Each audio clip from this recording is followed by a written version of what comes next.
72nd running of the Manitoba Derby. Uncharacteristic has the best stride as they come to the wire. Uncharacteristic takes the 73rd running of the Manitoba Derby.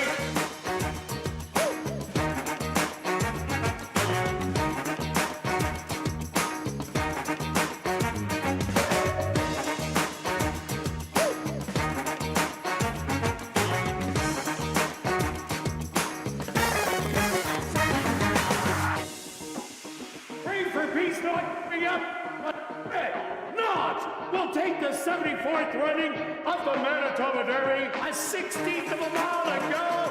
Manojara is going to give Henry Wynn Jr. his first Manitoba Derby.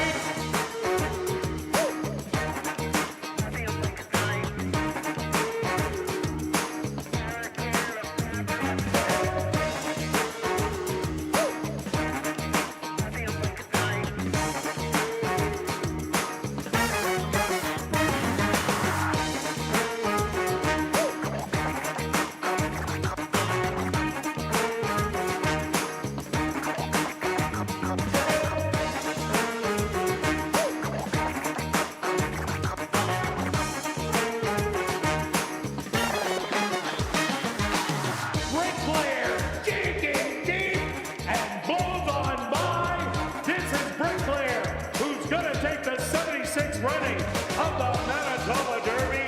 Judo with the lead with the 16th of a mile to go.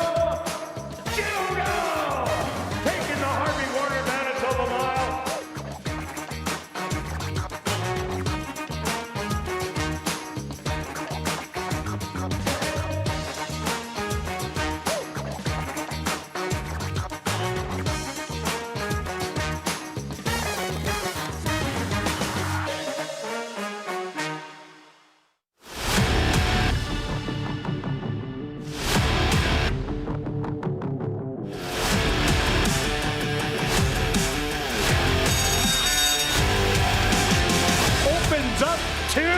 Yeah, baby, you just can't beat them at ASD.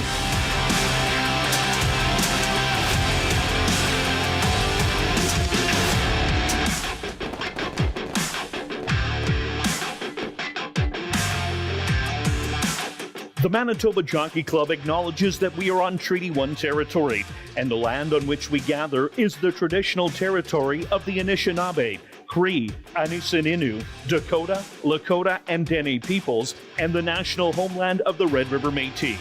We pay our respects to the First Nations and Métis ancestors of this land.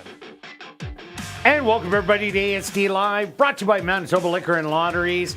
Day 19 on the racing calendar. Quick look back at Wednesday's racing action. Who was hot? Well, on the jockey's side, it was Kieran Calawan, who ended up having a couple wins on the card, and he's jumped into the top 5. Rashad Knights also with 2 wins, and Antonio Whitehall had 2 wins, so that tightens up the jockeys race. Sven Balrup still on top with 16, Antonio Whitehall 15, Dario Dalrymple at 11, then Javanil Patterson with 10, and Kieran Calawan, the newcomer, with 7. On the trainer's side, it was Jerry Gorno with a couple more wins on Wednesday. He has 33. Steve Keplin Jr. also with a win with 14. Michael Nault 7. Wendy Anderson 6. And Tom Gardapi Jr. with 5. Stretch, what'd you see on the racetrack? Yeah, so Wednesday was just a couple lengths faster than the normal par, so don't have to really pay that much attention there. Out of the 2 days, Tuesday was that much faster, a couple lengths faster, so to kind of compare there. The first 4 races on Wednesday all went gate to wire. But after analyzing the numbers, so right away thinking speed, and it was, except that a couple of them stole it on the front end with very kind of slower fractions. So one of them especially, if there was more speed, probably wouldn't have been on the lead. So really kind of analyze that just to understand which horses are going gate to wire. again, some very nice payouts. That's kind of been the trend the last few weeks for sure. Has it ever 3 weeks in a row? Yeah, fireworks to close it out before the real fireworks, $48.90 to close it out. Interesting there is we both had that horse on our tickets or in our top three. You went with, you remember what you bet? Yeah, that was? I had the 7 and 8, my top two picks. picks. I didn't go 3 deep. Correct, exactly. I got lucky that way because I just boxed my top 3 picks and it paid a big exactor, kind of paid for all the bets. But interesting, both of us had like 2 winners, a second choice and a third choice. Neither one of us had the pick 4. Why am I telling you this story? I'm not going to call it story time. I'm going to... It's educational class or something. Yeah, there we go. It's not just about picking winners. So, yeah, we picked winners, big deal. You've got to be able to make the tickets work, whether it's an exactor box or a pick 4 sequence. And if you're in the same situation as we were, kind of look at it, why are you not winning? Is it because your horses are nowhere? Or are you just making kind of the wrong tickets? So you've got to learn from that. And then, of course, you need some racing luck. And you get some bad trips and you lose by a nose. And it really hurts you. Yeah, it does. But again, just understand. So I always like to look back at the races and say, okay, I was right there, but I was wrong on this horse, or I should have played it differently. So if that's the case, you're picking lots, not winning, maybe change your betting style. It's all about learning. Yeah, exactly. This is a learning game. Everybody who says they know everything, well, yeah, okay. Yeah, there's always stuff to learn from, especially the racetrack. It could play one way one week, play another way, but it's remembering that week was all speed. So when you are handicapping, you could say, well, this is a deep closer. He had no prayer to win on that kind of a racetrack. So now it's looking like speed or closers can get there. So it gives them a better chance, and that's where you get the $30 horses. Oh, completely, and you're so good at remembering that. I have to put my notes in there. I don't have your memory on that kind of stuff, but I think the more notes on your spot, the better, even if you have a great memory like you do, Kirt, because you can always forget on that. Good couple race cards. I'm ready to go. All right, let's kick it off with the $5,000 claimer for fillies and mares 3 and up that are non-4 lifers. They're going to go 6 furlongs. What do you like in here? Yeah, I like this race to kind of kick off the card. Both of our top picks, slightly different underneath. For me, this horse, you did like her last time, and you're absolutely right. I wasn't sure she could get the lead, and my feeling was I thought this horse kind of needs the lead and runs that much better. It has come off the pace, but this horse is so tough when she gets the lead. And I think she can get the lead. There is some other speed, but this one's just that much quicker. And I think the horse can go gate to wire. Morning line 3-1. We've got early money there. My number's about 2-1, maybe 8-5, and then it's a win bet for me. Yeah, definitely. I like this horse, not only because of that wire-to-wire win for the 5-2. It was that maiden allowance race, third beaten 3. And that says the horse is competitive at the maiden allowance level. So now that it fell down to the bottom, which was second to the bottom here, the 10,000 level, it was a definite fit. And in this race, not a lot of speed, so it should be controlling the front end. I also like number 3, Midnight Candy Storm. Ran a huge race first time out against Spin the Breeze, who ended up going wire to wire. Smoochero, the second place finisher, also came back to win. Then Midnight Candy Storm went around 2 turns and hit Dancing Raquel, who was a speed horse who got loose, ended up drawing off easy to win. So Midnight Candy Storm couldn't show her late closing kick. So now she gets to drop back into conditions, has a speed horse that isn't a big classy one. I think she's going to be able to rally big in here. And if I'm going to get 9-1, I am all over that. I think if you got 9-1, probably word is out because we both know we're not getting 9-1. Yeah, in the end, it should be about a 3-1. Yeah, horse, I agree with you. I don't mind the horse. It's just a matter of it's kind of reliable on the 1. If the 1 doesn't stop, it's going to be hard for the 3. That's why I put it there. I use the 6 as my second choice because I like this horse showing speed last time. I think this one's going to sit close, kind of chase around the 1. If it does go like the first 4 last Wednesday, then it could run around the track that way. That's why I stuck that horse in there. Might be a bit of a price, 1, 6, and 3. Yeah, and that bad race 2 outs go, that was the off track. But the last 2 times the horse did hit the off track, ran absolutely terrible. So that horse looks good. And I put in number 5, Amass Money. I like this horse last time out. Short speech was loose speed. Amass Money just grinded all the way through. Got up to win by a half a length. Going the 6 furlongs.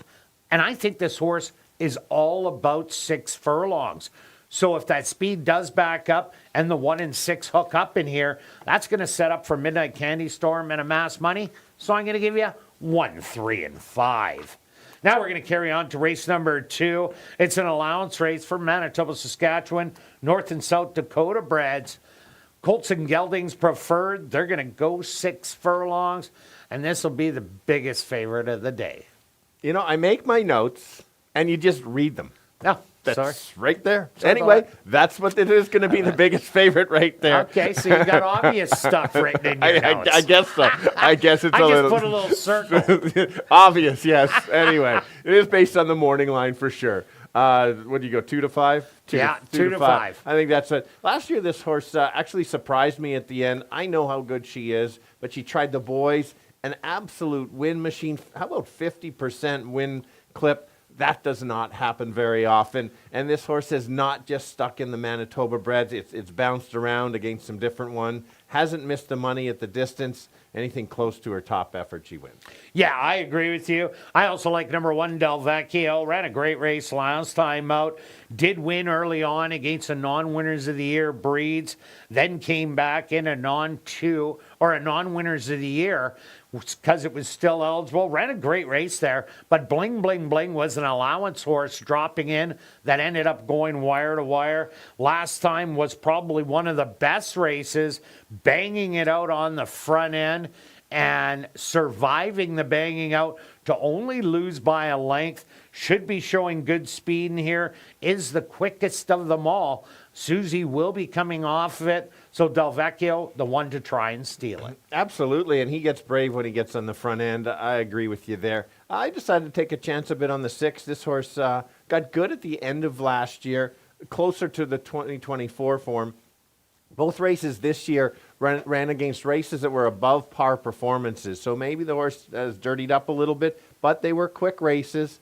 I think if it runs back to those last 3 races, it certainly can be right there and complete the exactor, 3, 6, and 1. Yeah, and the other horse I like is number 5, Better Make That 2. What a great debut this year, winning at first asking in that same non-winners of the year breeds that Del Vecchio won, then came back in the open company and absolutely destroyed him with the greatest of ease. This is a horse that's kind of coming into itself and peaking right now, so I don't want to leave it out. I'm giving it 3, 1, and 5. So the Better Make It 2, do you just include that because that's just what you do when you're ordering drinks? You know what? Oh, I always make it 2. You better make it 2? Well, you got to have a beer and a Caesar together. You sip the Caesar and you chug the beer. Very good.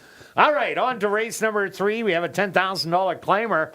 This is a split race of 3 and up maidens. They're going to go 6 furlongs. There was actually 14 entered in here, and that's why they make up race 3 and race 4. And this wasn't the tougher side. No, that's good information about that. I appreciate that, telling everybody and myself. I didn't realize that. On paper, I think it's kind of a 2-horse race, the 2 that we have there. There are a few lightly raced horses that could have a say to prove us wrong. But I'm gonna go with the 3. Catch them if you can. I thought last race I was impressed. I thought this horse ran that much better. This horse does try to go as fast and as far as he can. Not a trustworthy type. It's not like I'm rushing to the windows to make a big wager on this because sometimes, you know, these just horses go and kind of call it quits. But maybe today's the day. Forgets to stop, gate to wire. Yeah, and I like that there isn't a ton of speed in here. Maybe Mama's Edition, who flashed some speed, but living in the fast lane, has been honest each start. Mo Mambo, 4th beaten 4 last time out at the maiden allowance level. This horse will take a pile of money in here. Anytime you get the maiden allowance droppers, they take it. But Mo Mambo, as you see, at the end of last year, it ended up going in the non-2 lifetime condition because they were begging to go a route of ground. At least now they get 6 furlongs from the 5 and 5.5 first 2 starts of the year. But Mo Mambo, not a lot of speed. It'll be sitting back trying to eat up ground. We'll see how the track plays and see if it increases his chances. Yeah, and that's I like the taking the speed horses because they can control themselves, and that's why we both have the 1 in second. The 1 certainly can win the race, absolutely. It's just not the type that I usually like to take because you kind of get lower odds and expect there. Let's go to the 7 as my third selection. This horse was scratched at the gate in the first start. Last time out at the gate, I really wanted to see what the situation, much more relaxed. So also his last to load. I think an even effort last time adds Lasix. Could be the upset horse, kind of lightly raced, still learning to run. And if the other two, they don't like to win that at all yet. Could be there. Maybe that's the slate upset. 317. Yeah, I know you took it because I left it off today, and I had it in third last time out. I also took number 5, Mama's Edition. This horse showed really good speed the first time it ran last year, but only ran for about a half a mile. Then the comeback race late in the year, 5th beaten 14. I didn't mind that race against Canadian Lights and Rocky Top Mischief. Rocky Top Mischief ended up winning by 8, only 6 lengths out of second money. And look at that workout coming in on June the 17th. 5 furlongs, a minute and change, minute and 4/5 out of the starting gate. That shows that this horse might be able to be ready first time out. So I'm going to give you 3, 1, and 5. Now we're going to carry on to race number 4. A $10,000 claimer, 4 3 and up maidens, kicking off $50,000 guaranteed pick 4 wagering. Scratch number 4, Flowers on the Wall. Stretch, a wide open race. It is a wide open race. One thing kind of to mention, I know Kirt and I both like to take the maiden special weight droppers to the claiming. It's usually a good angle. Stick with it. I have found this year that some of the maiden 10 races are tougher than some of the maiden special weight races. I agree with you. And so that's why I didn't go with the rule. I do like your selection. I am including your horse absolutely in there. But normally it would be a pass on the claimers and just go right to the maiden special. But because what I've been seeing is there's a few tough 10s that were in there. So I've gone to the 3. Lightly raced 3-year-old who's getting kind of better with each start. Now adds Lasix blinkers to get the horse more focused, can sit close. I think you're going to get a fair price in there. And just with the right trip, certainly can be there. We've got a morning line of 3 to 1. I think you're going to get all of that. Yeah, and I went to number 2, Are You Not Entertained? This is the maiden allowance dropper. The last race, well, that was absolutely terrible, but it just didn't seem like the horse was comfortable, jammed in between horses on the backside. The previous race was just so much better, where it ran third to Preacher's Secret and Judge Oliver, who was cutting it out on the front end. Preacher's Secret was the rallier that got out of the gate that day and ran huge. That race definitely wins this one. I think it's worth taking a shot on the maiden allowance dropper when it's coming off that bad race. The good race definitely would have made this horse even money in here, but the bad race bumps it up to 3 to 1 or better. Yeah, a lot of people look at that last one. I've used the 1. This is kind of a replay horse. Obviously, this horse needs to get out of the gate. Last time spotting the field a bunch. Gets the dreaded post 1. That worries me a lot. I need a good value to take a chance because of that situation. I liked how this horse finished with some run and interest, getting that much better. Just get out of the gate and can be there. And I also threw in number 5, Red Dirt Alley.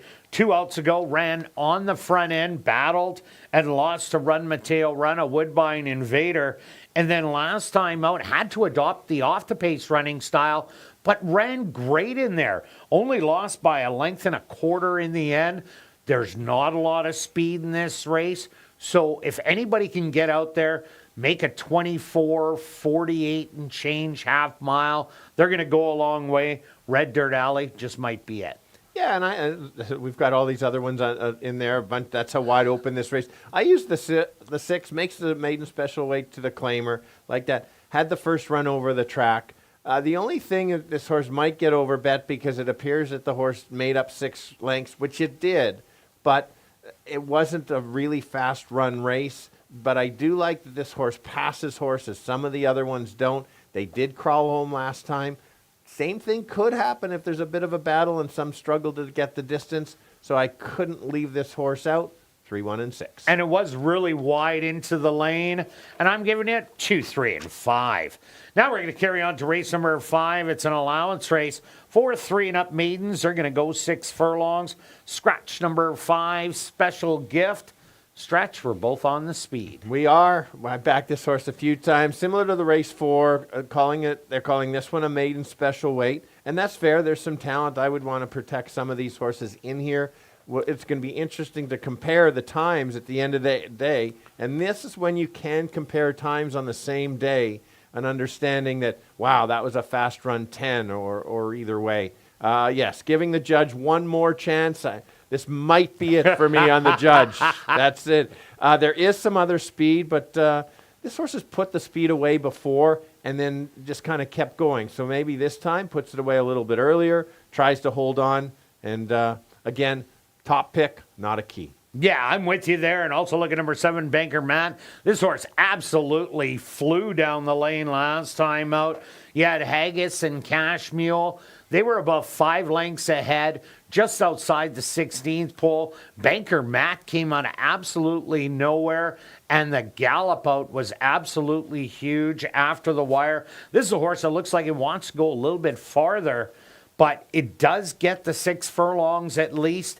And if maybe American Wit goes out and warms up Judge Oliver, that could set up for Banker Matt to absolutely fly again. Agree. Nothing negative other than you're not going to get 45 to 1. Definitely not. And what happens is these horses, again, get overbet because everybody sees it. Again, it's a must-use, but then you could get overbet because originally nobody kind of thought this horse had a chance, and it was at a career, or is a horse just better in the evening? So got to use it. We both have the 6. Yes, this horse has had many chances, but it was already down south. I really like that last work, 4 furlongs and 48 and 1. Again, has the What number. about the second last one, 47 and 4? That's true too. That was pretty good. That's a good one as well. So you got 2 over the track, which I know both of us like that the horse has been over the track. Get used to it. I think maybe today is a potential that gets there, especially if the others just can't run as fast as the 6 based on the figures. And I'll talk about the breeding on the 3 Cortex. Shaman Ghost, an 8-time winner, almost $4 million in earnings, but all at a rout of ground. The mom, Queen of the Pulpit, was a maiden, has 3 half siblings.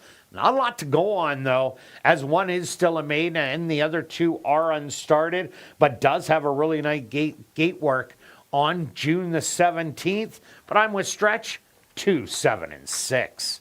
Now we're going to carry on to race number 6, classic high 5 wagering, and there is a carryover in here. Stretch, did you know that? I heard that's the rumor. Of course do. I did. Yes, $8,230 for a $7,500 claimer for fillies, mares 3 and up that are maidens. They're going to go 6 furlongs. What about this race, Stretch? Must be an easy one. We've got 5-8 of them Yeah. listed up there. This is a textbook one. I think you can't trust many of them in here. Well, I don't think you can trust any of them, really, No. because the angle here is that all of them have run a good enough race to win, and then a bunch of races that may not even hit the board. So And I like that. I jumped on a horse that you jumped away from. I did, yes. That is so true. I'm going to go with the 8 as it comes out of the fastest 10. Was it 10? The 75 claimer. Let's call it the fastest maiden claimer of the year. Did lose by 7, but the key is I think this horse is going to get kind of left out there. Ran some good figures. I think this horse can sit or should be able to sit relatively close and try to make that late run. I know the 1 is going to be on the lead. I think so. Yeah, and start to go as fast. And the 1 hole. Yeah, break well and keep going. I think if the 8 can sit close enough and try to round down that 1, I can get a bit of a price, but I've got your 1 included in my tickets. Yeah, I don't see a lot of speed in here, so Truthful Skies, you got to watch a replay on this one. This is one where the chart doesn't do the horse justice. It broke on top, was up by 4 lengths, then took hold, let everybody come, and then ended up getting pushed wide around the turn. And then they tried to ride down the lane and only got beat by 3 lengths. That looked like a little bit of a training experience, but I think today it's just go. Go to the front, control it. If you are going to slow it down, don't bend the horse in half. Just get those soft, easy fractions and see what the one can do all alone on the front. Yeah, and so another different one that we have in here, the 3, it's going to be the first start of the year. Appears the horse hasn't shown much, but be careful. Take a look at who this horse ran against, was simply overmatched against some very nice 2-year-olds. I like the steady works coming in. Horse is a year older, as well, lightly raced like your top selection.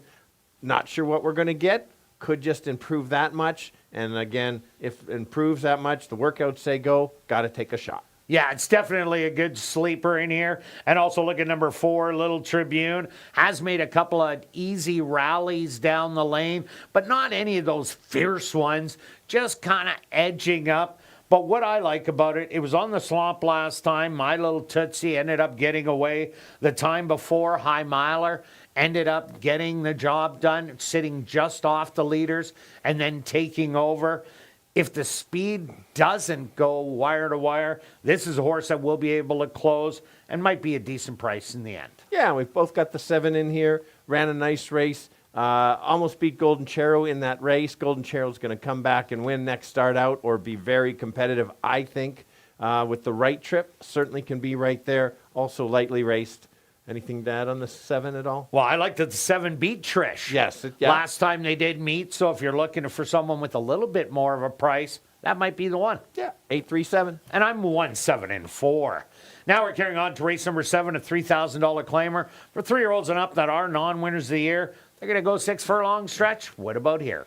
All right, we've talked about the 3,000 non-winners over the past few weeks, meaning they used to be, some of the races were the 55 claimers that got the waiver claiming, so they snuck in there and then had to drop. What happened last time with the 3, your second selection, is a good example. Lost to a dropper into the non-winners. The other 2 races, very good races at the 75. So that was a 5,500 race, a 55 to 7,500, very good. I think the horse can show speed, control the front end.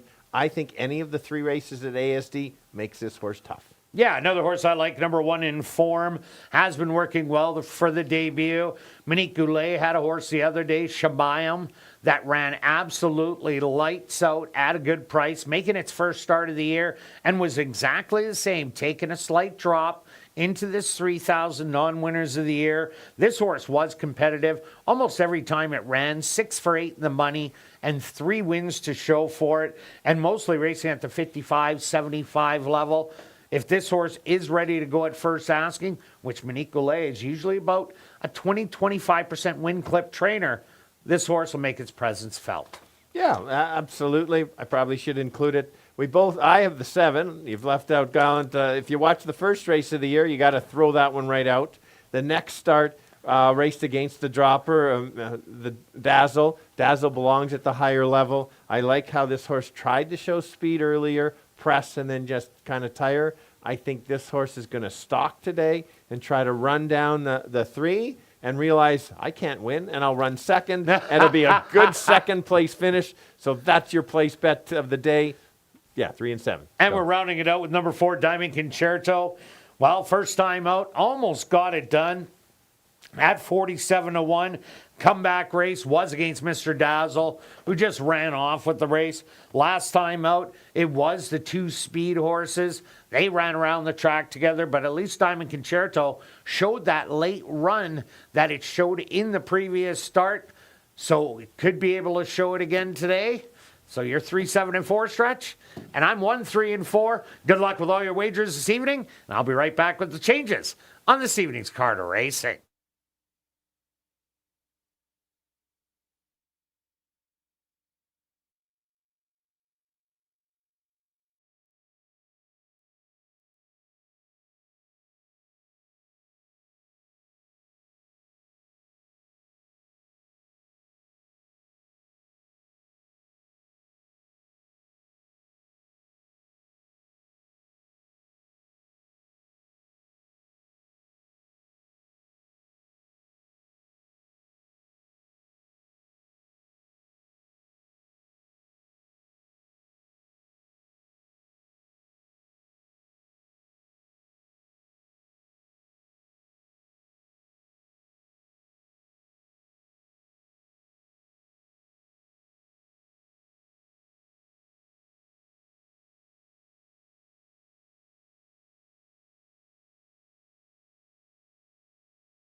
And if everybody can get their pens and programs ready, here are the changes on this evening's 7-race car to racing.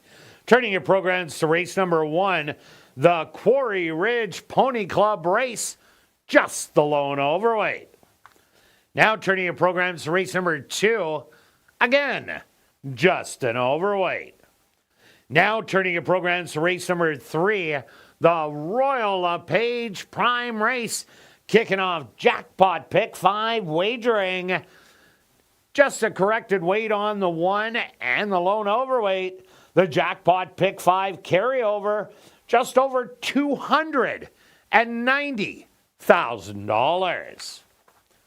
Now turning your programs to race number 4, the Pop-Up Blanche rate or dash, kicking off $50,000 guaranteed pick 4 wagering. Scratch number 4, Flowers on the Wall. Now turning your programs to race number 5, our VIP Fan of the Night race. Scratch number 5, Special Gift. Now turning your programs to race number 6, our Classic High 5 race of the evening. The Classic High 5 does have a carryover of $8,230. Number 6, Glory All the Time, will have a corrected weight. Now turning your programs to race number 7, our other Classic High 5 race, there are no changes. What an absolute beautiful evening for racing here in Winnipeg.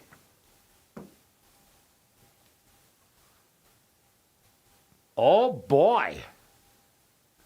See, we're betting from outer space, which makes total sense because we bet from anywhere. Yeah, well, and I've been spaced out for a long time. I like how we have Earth dollars, right? The Earth dollars, yes. I wonder what the other dollars are. Because, No idea? no. Okay, under cloudy skies, the temperature 23 degrees Celsius or 73 Fahrenheit. Light wind out of the west at 4 kilometers an hour or 2 miles an hour. And the track is listed as fast. Fast racetrack for this evening's 7-race car to racing. We're going to kick it off right here in race number 1. That'll go to post in 16 minutes.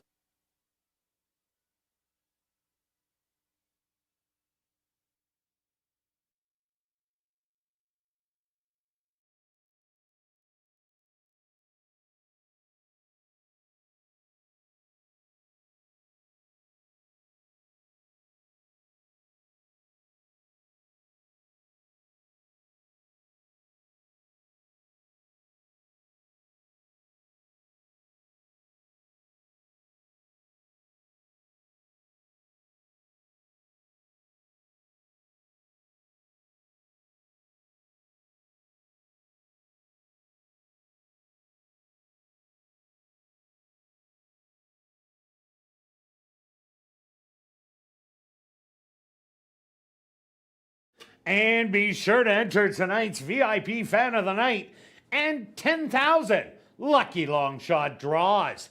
One ballot will get you into both draws, and the ballots are available in the lobby.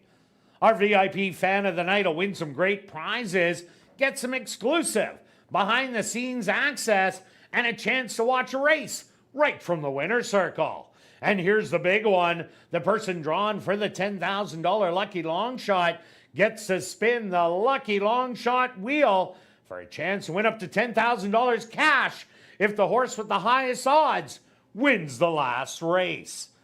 And if you're new to racing, make sure you stop by and see Shannon, Roger, and Brad at the Fan Education Center located on the main level. It's also the place to open a free HPI bet account so you can bet the races right from your phone. Even better, new account holders receive a free $25 deposit, and if you wager $100, you're going to get $100 in bonus money. Have a great night of racing.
And welcome down to the paddock for race number 1. We're kicking off the week of racing with a $5,000 claimer for fillies and mares 3 and up at our non-4 lifers.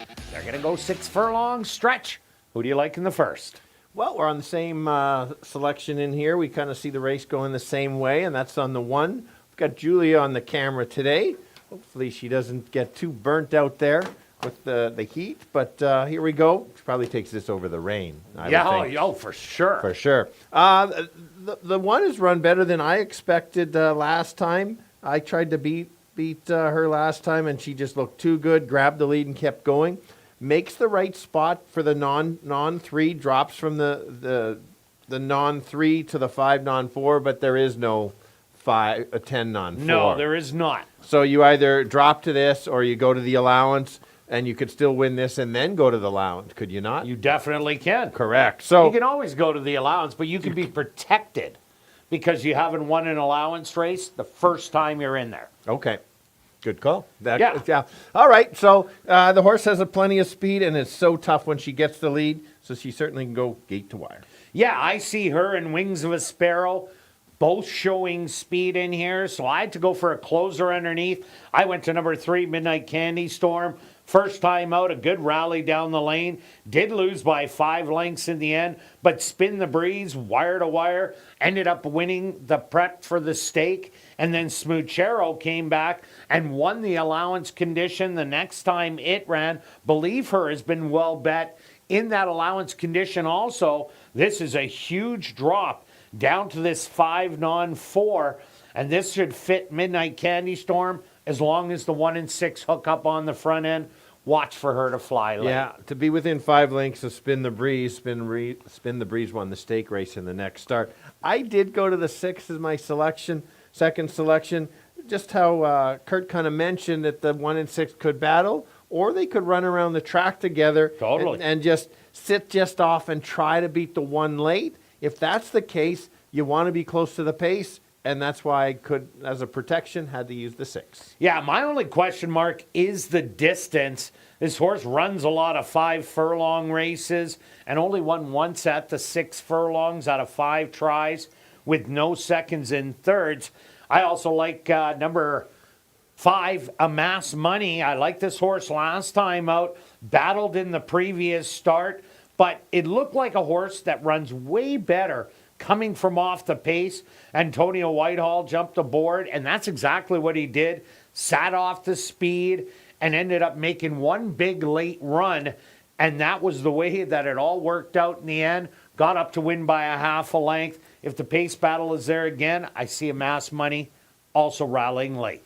Yeah, and the current long shot of the board is the 2.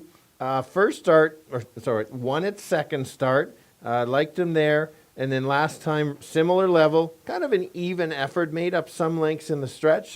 Could get the trip. It's all about the race shape. If there's a battle up front, this one could pick up the pieces and maybe grab a 3rd or a 4th. If there isn't a pace battle, this horse will be a tough time to get there. And number 4, Spun Out of Control, has been spinning its wheels in this condition so far 3 times in a row. Best finish was 4th beaten 5, but has been beaten by Wings of a Sparrow both times that they did engage. But this horse does like sitting close to the lead, and maybe that's what you wanted. The last 2 weeks on the racetrack, you wanted to be close, deep closers. Never really got a sniff unless they made a real early move. But Spun Out of Control, if you're looking for bombs away to bump up your tries or even an exactor play, this could be it. Yep. All right, let's go to our wagers here in race 1 stretch. What do you have? You know, let's just start with so there's a couple ways to play the try. So Yeah, you betcha. We both like the 1, but then I'm not sure who's second. You're kind of think it's 1 and 3, and that's fine. I think the 1 might battle, so the 3 might have the big late kick, and the 3 gets on top. My try pays better. Absolutely. So either way, my 1 with 3-6 with 2-3-5-6 is 18 for $3. If you just want to spend 6, just make it a $1 try. And I'm 1-3-1-3 with 2-5. A $1 is $4. I'm doing a $5 one for 20. Good luck with all your wagers here in race 1. We'll see you back for race 2.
The horses are on the track for race number 1, the Quarry Ridge Pony Club race. They're going to go 6 furlongs for $10,300. Number 1 is Sense of Awe, owned by Henry Witt Jr., trained by Jerry Gorno, with Dario Dalrymple. Number 2, Mystery Dance, owned by Stella Racing, trained by Stephen Gaskin, with Kieran Calawan.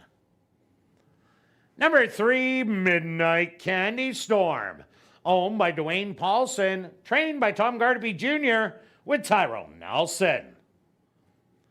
Number 4, Spun Out of Control, owned by Arneson Farms, trained by Lise Pruitt, with Matthew Bennett.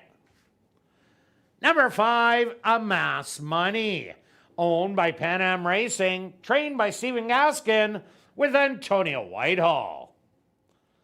Rounding out the field is number 6, Wings of a Sparrow, owned and trained by Elton Dickey, with Rashad Knights. The Quarry Ridge Pony Club race kicking off rolling doubles and rolling prime pick 3s. They'll go to post in approximately 4 minutes.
The girls kick off the night going 6 furlongs, all looking for their 4th lifetime win. I'm going to go to the one along the rail, the one horse. It's going to be Catch Her If You Can. Betting a little bit more than I would have liked. Don't like the win price, but she's so tough when she gets the lead. Looked good in the first start. I only think she's going to improve off that. If she does, certainly can win back-to-back. The outside horse is the 6. That's a bit of the price horse. I think I'm hoping she's going to just sit just off the pace and try to make a late run. And if speed is carrying, she can stay around there. The dropping horse in class has been racing much tougher, is the 3. She comes from farther back. She'll be in about 4th or 5th and then try to make a late run. If the speed backs up, she can get there. But I'm going to go 1, 6, and 3. Kirt? Yeah, Stretch, I'm with you on number 1, Sense of Awe. Great race last time out. And beat a couple nice horses in Mineral Rights, who is sitting on a win. In that 10-on-3, drops into the 5-on-4. Wings of a Sparrow, the 6 is the only other speed. If the 1 gets out and gets loose, it will be long gone. I also like number 3, Midnight Candy Storm. This is a massive drop in class out of the first level allowance to the non-4 lifer. Last time went around 2 turns, but that previous sprint race, that's what caught my eye. So with this drop, I expect her to be coming like a freight train.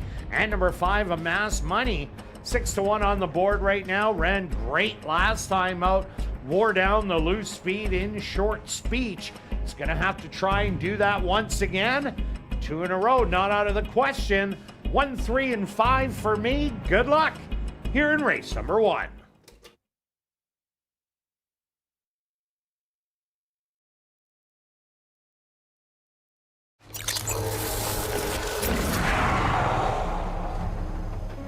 It's now 2 minutes to post time at ASD.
It's post time.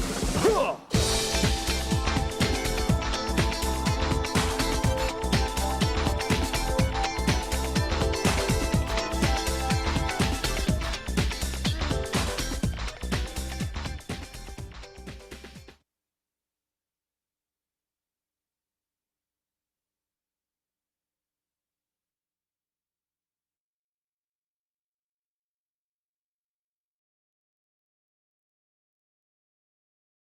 Sense of Awe, the 3-5 favorite. The first one into the starting gate. Mystery Dance now goes in. Here comes Midnight Candy Storm.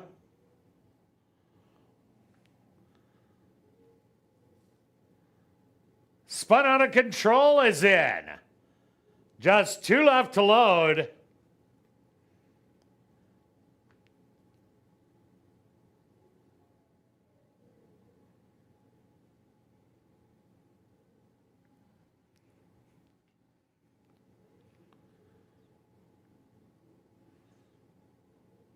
Amass Money. Getting a little help from the gate crew.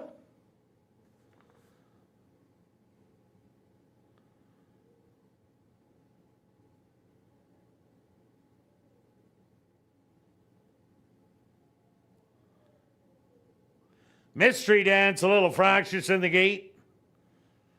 And now just waiting on Wings of a Sparrow. They're all set. They're at the post. And they're off. From the middle of the track, spun out of control, hard ridden, but sense of awe. Matches on the inside, 3 wide. Wings of a Sparrow, making it a trio battling. Settled right in behind Midnight Candy Storm, unusually close today, with the Mass Money and the trailer. Mystery Dance, spun out of control, and Wings of a Sparrow cut the opening quarter in 24-2. Now rallying on the outside, that's a Mass Money. In between horses, Midnight Candy Storm. Sense of Awe has a lot of work to do. Back in 5th, and the trailer is Mystery Dance. Wings of a Sparrow now has the lead through a half in 47-3. To the outside, Midnight Candy Storm coming with the run, but Wings of a Sparrow. Now a 16th of a mile to go. Sense of Awe, Midnight Candy Storm coming hard, but Wings of a Sparrow hung on. Midnight Candy Storm, Sense of Awe. A close photo for 2nd and 3rd. Mystery Dance finishing 4th.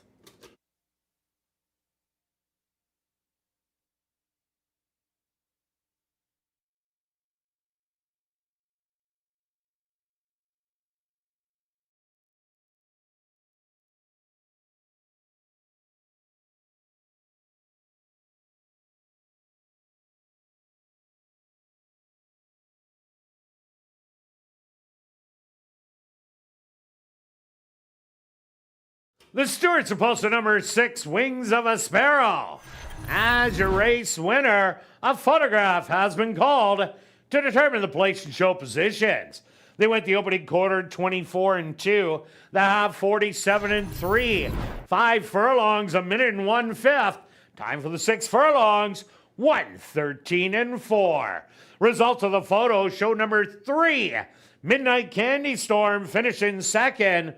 3rd to number 1, Sense of Awe, and 4th to number 2, Mystery Dance.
Now entering the winner's enclosure, the official winner of the Quarry Ridge Pony Club race.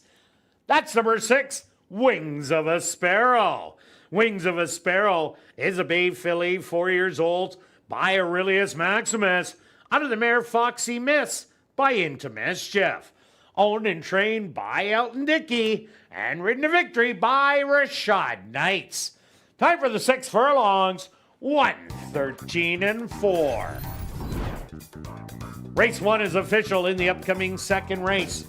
There are no changes. Rolling doubles and rolling pick 3s.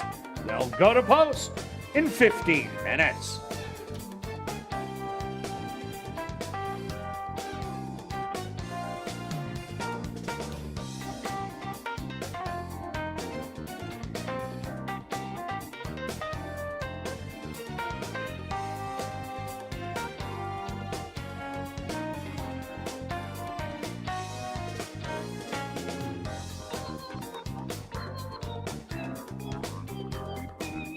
And don't forget to check out the 140 VLTs in our spacious Club West Gaming Lounge, located on the second level of the grandstand and open daily from 10 a.m. to 1 a.m.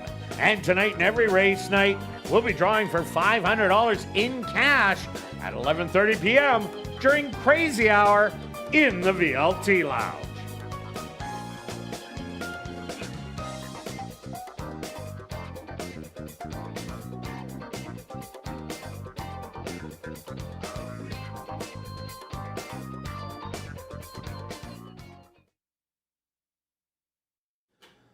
Assiniboia Downs 50-50 draw returns each and every race night.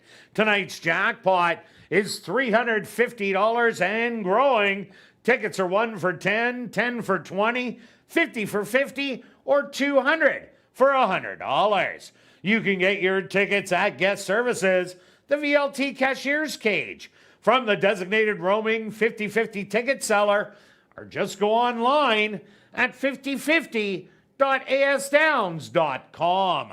The draw will take place at 10 p.m. tonight, and proceeds do benefit Final Furlong and the Winners Foundation. And take note that you do not need to be in attendance to win.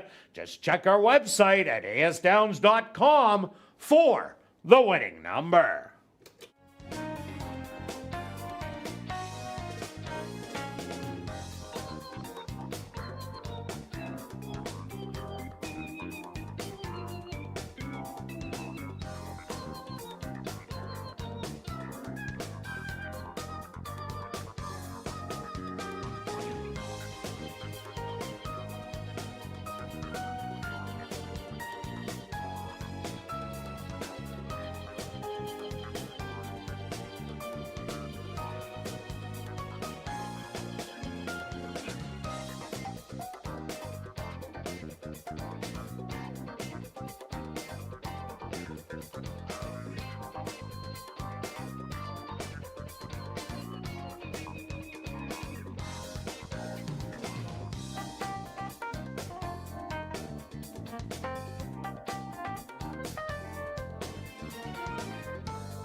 Ladies and gentlemen, turning your program back to race number 1, there's 2 claims to report.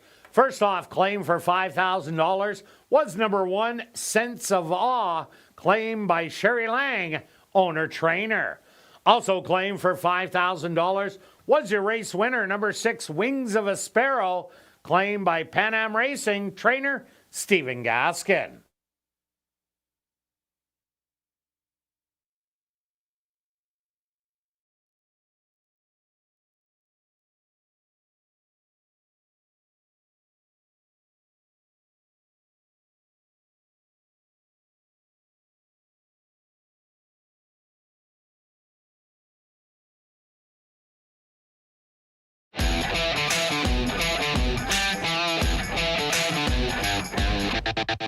And welcome back down the paddock for race number 2. We have an allowance optional claimer for Manitoba, Saskatchewan, North and South Dakota breds, 3 and up. They're going to go 6 furlongs. Number 4, Better Luck Next Time, will not run for a claiming price. Quick look back at race number 1. Well, Stretch, I thought the 4 would show stalking speed, but it was the 4 and 6 showing this speed. Sense of Awe sat off of it, and Wings of a Sparrow just found the wire. Yeah, it went a little different. 6 being on the lead was not a surprise. No, not a surprise at all. I liked the ride by the 6 because made a big move, opened up, and had nothing left at the wire. Well, that's what you want, nothing left at the wire. Get there. As long as you make it to the wire first. Your nose gets there first. All right, good first race. Let's start with, as we talked about, probably the biggest favorite on the card. And Julia's already on. The 3 is our top selection. I don't know. The Sense of Awe was 2 to 5. That's true. That's a good point. That's a good point. Yeah. It's a very good point. That being said, let's take a look. 1 star from Mechanic Susie. A nice even effort in a very tough race. I like the tightener. Probably guessing that you want to pick your spots for Susie in here. A couple, 3, 4 workouts since. So has been in training. Steady works, nothing flashy. But when she's on the racetrack, she just likes to win. Yeah, there's no doubt about it. She beat up on the boys last year. That was going 7.5 furlongs.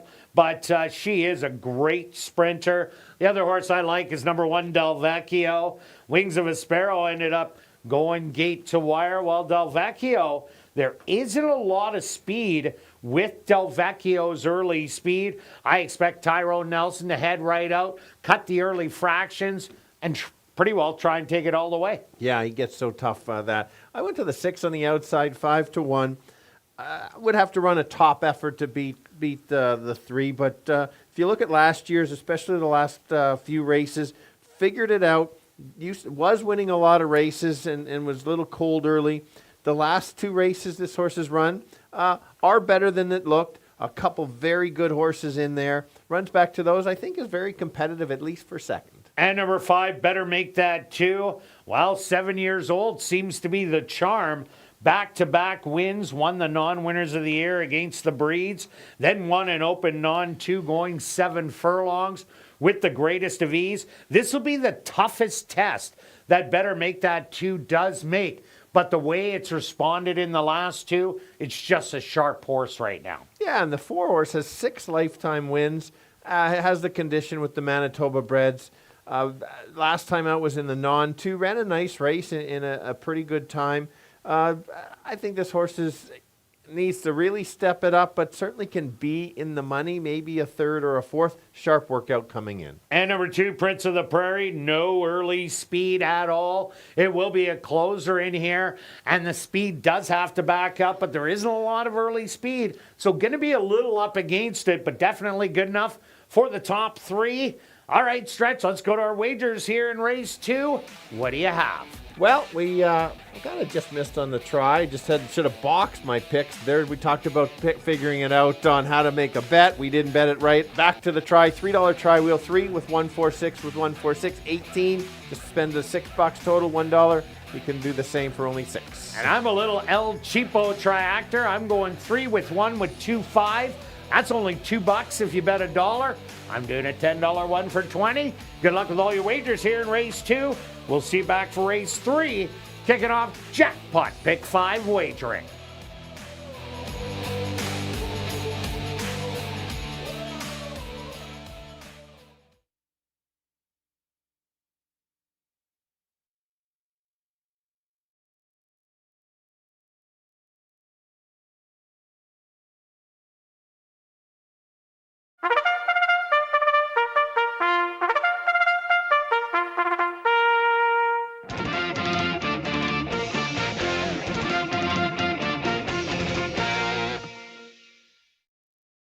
The horses are on the track for race number 2. They're going to go 6 furlongs for $17,000. Number 1 is Del Vecchio, owned by Karen Bjarnson, trained by Tom Gardaby Jr. with Tyrone Nelson. Number 2, Prince of the Prairie, owned by Tom Boyko, trained by Carl Anderson with Kieran Kellawan. Number 3, Mechanic Susie, owned by Tom Payne, Larry Falloon, and Elton Dickey, trained by Elton Dickey with Antonio Whitehall. Number 4, Better Luck Next Time, owned by A2 Thoroughbreds and True North Thoroughbreds, trained by Michael Nault with Javanil Patterson. Number 5, Better Make That 2, owned by Janice Braden, trained by Fred Rawson with Neville Stevenson. Rounding out the field is number 6, No Show No Call, owned by Staff Max Stable and Club 3D Stable, trained by Mike Taphorn with Demario Bino. Rolling doubles and rolling pick 3s. Here in race 2, they'll go to post in approximately 4 minutes.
All right, we're going 6 furlongs, and we've got 1 girl against 5 boys, and I think the girl is going to beat the boys.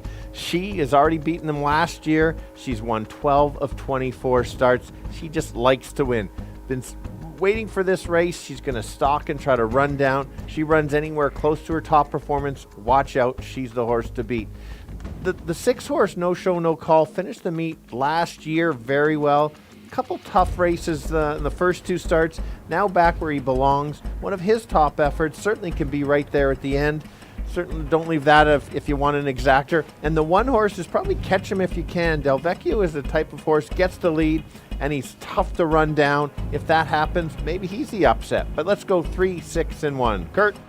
Yeah, Stretch, I got to go with the Manitoba bred monster, Mechanic Susie. What a great race. First time out at a 3rd level allowance against the girls.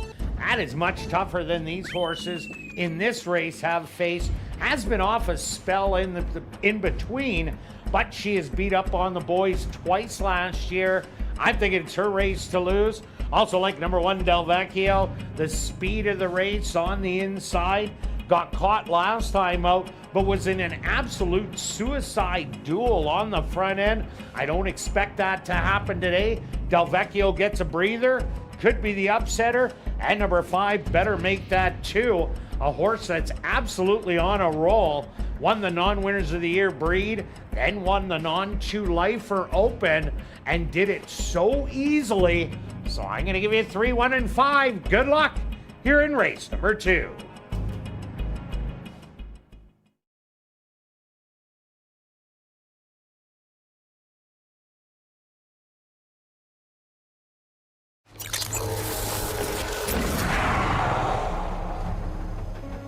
It's now 2 minutes to post time at ASD.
It's post time. Huh.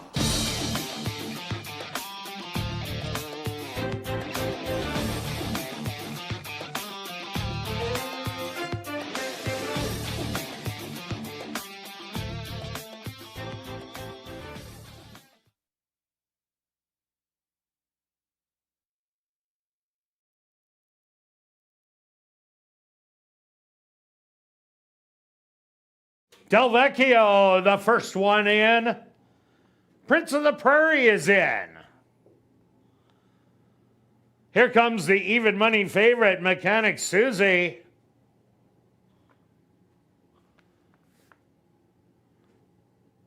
Better luck next time, finds his spot. Just 2 left to load.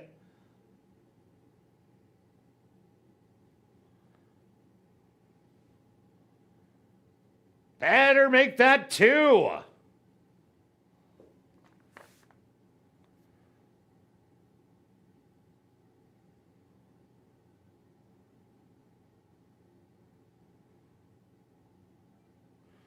And now just waiting on no show, no call. They're all set. They're at the post. And they're off. From the middle of the track, that's better. Make that 2. Tug to the front end. On the inside, Del Vecchio. Better luck next time, settled in 3rd. No show, no call in 4th. Then it's Mechanic Susie, the favorite, and Prince of the Prairie, the early trailer. 5 lengths front to back, as it's still Del Vecchio on the inside, and better make that 2. Those 2 engaged, going 3 wide. Here comes no show, no call. Better luck next time. Looking for room on the rail. Mechanic Susie starts to kick it in 4 wide. The trailer, Prince of the Prairie, and it's only 3 lengths front to back. They hit the head of the lane. No show, no call. Poking a nose in front, trying to find a seam. Better luck next time. Mechanic Susie trying to find more, but it's no show, no call. Gonna take it. Better luck next time, second. Third's gonna go to Mechanic Susie. And fourth, Prince of the Prairie.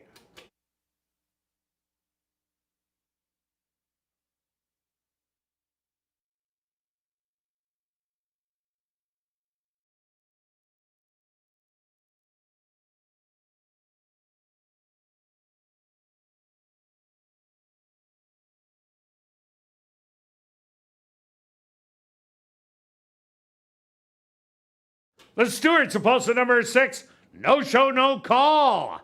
As your race winner, second goes to number 4, better luck next time. Third to number 3, Mechanic Susie. And fourth to number 2, Prince of the Prairie.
Now entering the winner's enclosure, the official winner here in race number 2, that's number 6, No Show, No Call.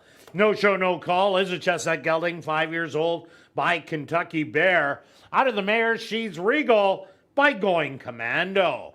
Owned by Staff Max Stable and Club 3D Stable, trained by Mike Taphorn, and ridden to victory by Demario Bino. Number 6, No Show, No Call, was proudly bred right here in Manitoba by Cam Zeprick and Charles Folliard. Race 2 is official in the upcoming third race, the Royal LePage Prime Race, kicking off Jackpot Pick 5 wagering. There are no changes, but we'll carry on with the rest of the changes in this evening's Pick 5. Turning your programs to race number 4, scratch number 4, Flowers on the Wall. Now turning your programs to race number 5, scratch number 5, Special Gift. And there's no changes in race 6 or 7. The Royal LePage Prime Race, kicking off Jackpot Pick 5 wagering. They'll go to post in 14 minutes.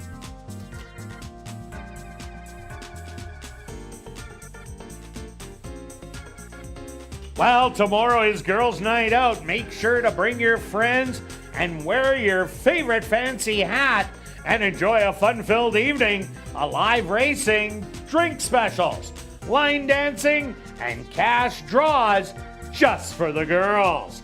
Racing starts at 7:30 and admission and parking are always free. Girls' Night Out every Wednesday in July and August.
welcome back down the paddock for race number 3, kicking off jackpot pick 5 wagering with a $10,000 claimer for 3-year-olds and up. Batter maidens are going to go 6 furlongs. Quick look back at race number 2. Well, the speed was there between Del Vecchio and Better Make That 2, but Demario Bino put such a nice ride on No Show, No Call, staying out of trouble on the outside, and at the head of the lane, it was anybody's guess who was going to win it, but No Show, No Call proved best in the end. Got the jump. That's the No Show, No Call I remember from a few years ago when the horse would just stalk, make the move, and get there. No surprise. It was not a huge surprise at all. No, another good horse race. Let's keep this going. Pick 5 carryover. We're already well over 315. We'll see if it can go today. I think you'd need a bunch of long shots. Let's start with the 3 as our top selection. This one will get the lead. It's just a matter of how far he goes. It's going to be catch him if you can. There are some others that have some speed. It's a matter of who wants to go after this horse. Last time was the race that I liked the best out of him, and it was one of those didn't quite get the lead, battled and kept going. The other ones kind of got the lead and just got passed, and that's kind of my little concern about this horse is I don't know how much it wants to fight to win the race. Yeah, also look at number 1, Mo Mambo, likes a little bit of ground and gets a little bit more today at 6 furlongs. As you see, it ran against non-2 lifers at the end of last year, but because it wanted to go 2 turns and it didn't run bad against those horses, running back-to-back thirds, drops out of the maiden allowance. It's usually a drop and pop scenario. So Mo Mambo, today just might be the day.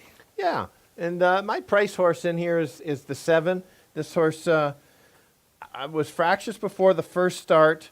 It was a little jumpy. In the paddock. That's always Huey out there. Yeah, so that's standard. Just has to kind of calm down a little bit. But once this horse calms down, it can run a little bit. I like that last race. That was only the first start of the year. One kind of maintenance work last time. Adds the Lasix. I think if it can stay calm, certainly can run a bigger race and at least be in the money. Also look at number 5, Mama's Edition. Only 2 starts last year. The first one showed good speed for a half a mile, then took some time off and ran a better race. Even though it was 5th beaten double digits in the end, the winner did win by 8 lengths in there and has a really nice workout coming in. 5 furlongs out of the gate on June the 17th, 1 minute and 4/5. Maybe it's a horse that's really improved from the 3 to 4-year-old campaign. Yeah, that's always a guess. Like you said, just look at that workout. The 6 interests me because it was in the special weight, was against the Manitoba breds, but was bet down to 2.5 to 1. So obviously, word got out that somebody liked this horse, and I always make note of that.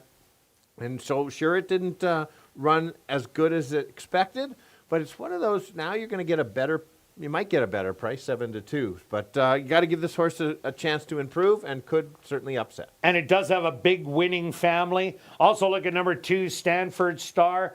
Ran 8th, kind of looks terrible, but only got beat by 4.5 lengths.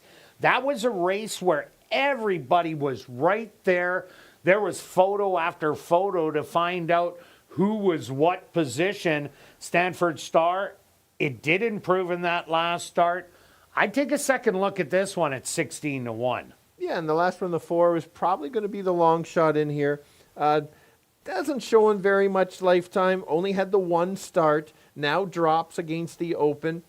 Give this horse one more chance. It does finish those 4th place finishes that were okay. It's going to need the right trip to be in the money. But again, you need a long shot, or if you need a long shot, maybe in the Super, this could be the one. All right, let's go to our wagers here in race 3. Pick 5 time stretch. What do you have? Yeah, I've got the pick 5 with 1 key. Wow, 1 ticket. 1 ticket, just the 1 ticket, 1920. And I got a key too. Yeah, different key. So if you're kind of partnering up, you could do that, spread out, you can see it, and then I've been close on the try, but close doesn't count in this. Not at all. You got to be exact to get the payout, but I'll try one more. Well, $3 try, 1-3-1-3 with 5, 6, 7, 18. Make it a $1 try, only 6. All right, good luck with all your wagers here in race number 3, and we'll see you back for race 4. Kicking off $50,000 guaranteed. Pick 4 wagering.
The horses are on the track for race number 3, the Royal LePage Prime Race. They're going to go 6 furlongs for $15,000. Number 1 is Mo Mambo, owned by Homer Thoroughbreds, trained by Jason Homer with Sierra Pruitt. Number 2, Stanford Star, owned by Blackwater Stables, trained by Brett DeJarlis with Sheldon Chickeness. Number 3, Living in the Fast Lane, owned by Matty Dirksen, trained by Devin Gittins with Matthew Bennett. Number 4, Pleasant Time, owned and trained by Steve Thompson, Roger Hewitt aboard. Number 5, Mama's Edition, owned by Janice Braden, trained by Fred Rawson with Rashawn Brewster. Number 6, Speck of Gold, owned by A2 Thoroughbreds and True North Thoroughbreds, trained by Michael Nault with Antonio Whitehall. Rounding out the field is number 7, Huey's Success, owned by Jerry Lambert and Lynn Matthews, trained by Jared Brown with Kieran Kellewan. The Royal LePage Prime Race, here in race 3, kicking off jackpot pick 5 wagering. They'll go to post in approximately 4 minutes.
All right, the boys looking all for their first win lifetime. Let's take a look at the 3. It's going to be Catch Him If You Can. It's been close the last 3 starts here at ASD and just hasn't got there. I think today he can grab the lead, control the pace, and just keep going and forget to stop. That's the case, wins the race. The others are the closers. The 1 horse won't be near the lead, should sit just off and try to run down the leaders. Can pass horses, just can't get too far back. And the underdog, the one that can upset the top 2, that would be the 7. Good first start, just has to relax in the gate and repeats that effort, adds the Lasix, certainly could upset the top 2. Don't leave that one out. 3, 1, and 7. Kirt?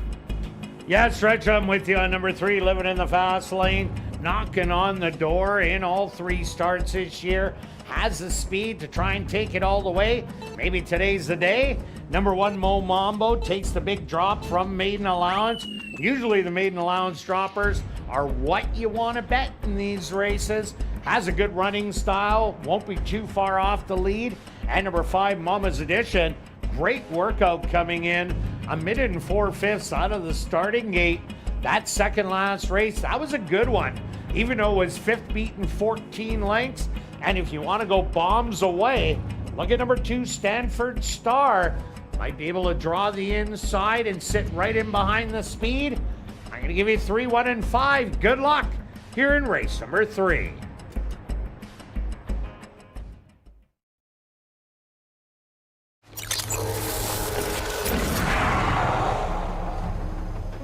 It's now 2 minutes to post time at ASD.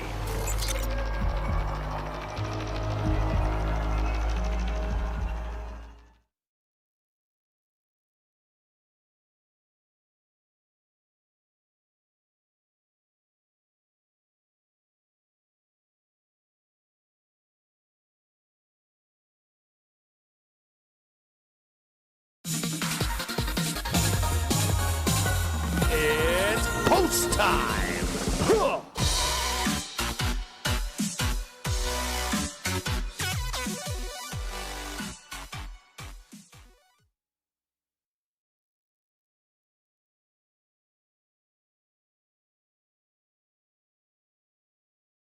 Huey's Success will be the first to load without jockey Kieran Kellawan.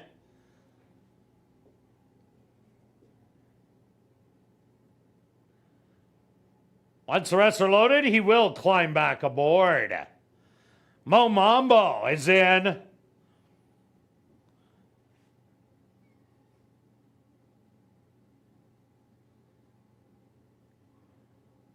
Next is 7-5 favorite, living in the fast lane.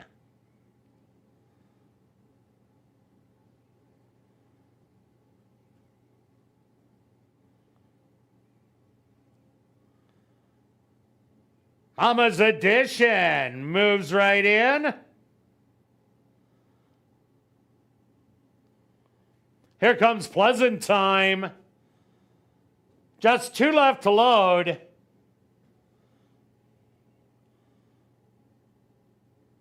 Speck of Gold. And now just waiting on Stanford Star. They're all set. They're at the post.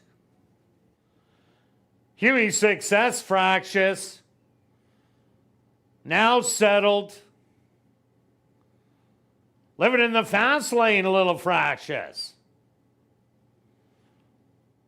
Everybody once again set. They're at the post again.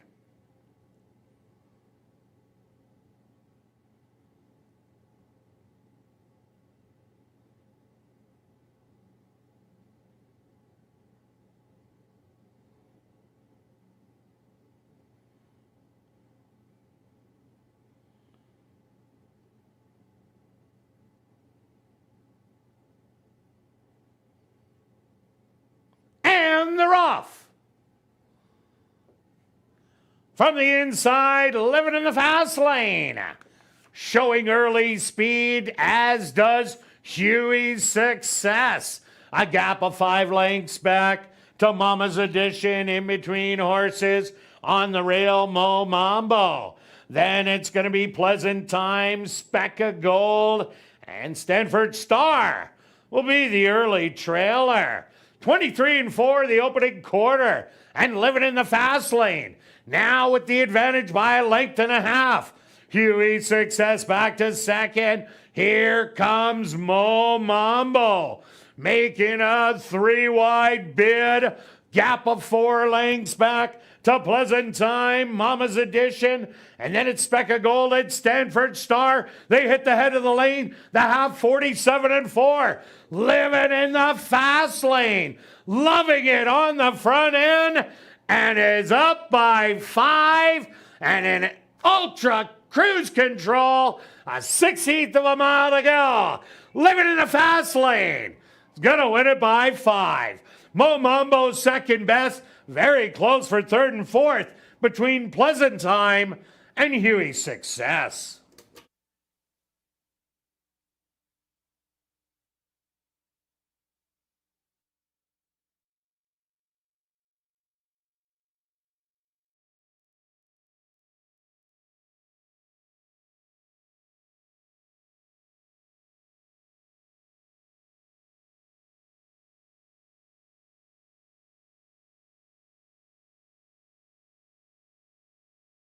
The Stewart's opposed to number 3, living in the fast lane. As your race winner, second goes to number 1, Mo Mambo. A photograph has been called to determine the show position.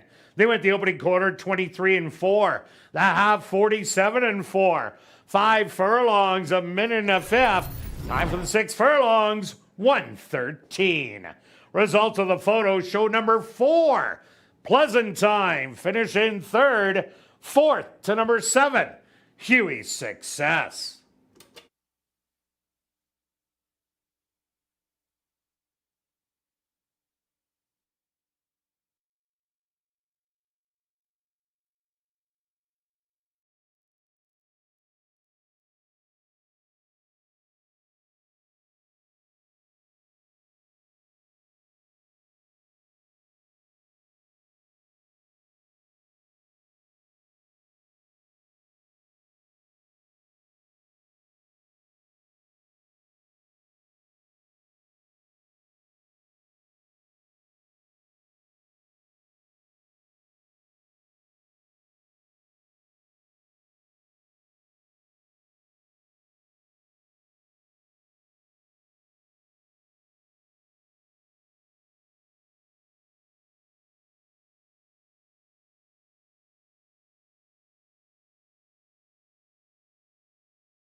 Now entering the winner's enclosure, the official winner of the Royal LePage Prime Race. That's number 3, Living in the Fast Lane. Living in the Fast Lane is a big gelding, 4 years old, by Nonios, out of the mare Maria by Old Forester. Owned by Matty Dirksen, trained by Devin Gittins, and ridden to victory by Matthew Bennett. Time for the 6 furlongs, 1:13. Number 3, Living in the Fast Lane, was proudly bred right here in Manitoba by Dr. Betty Hughes. Also, congratulations to the Royal LePage Prime family for your 25th anniversary. Race 3 is official in the upcoming 4th race. The Papa Blanche Dash, kicking off $50,000 guaranteed pick 4 wagering. Scratch number 4, Flowers on the Wall. We'll carry on with the changes in this evening's pick 4. Turning your programs to race number 5. Scratch number 5, Special Gift. And there's no changes in race 6 or 7. The Papa Blanche Dash, kicking off $50,000 guaranteed pick 4 wagering. They'll go to post in 13 minutes.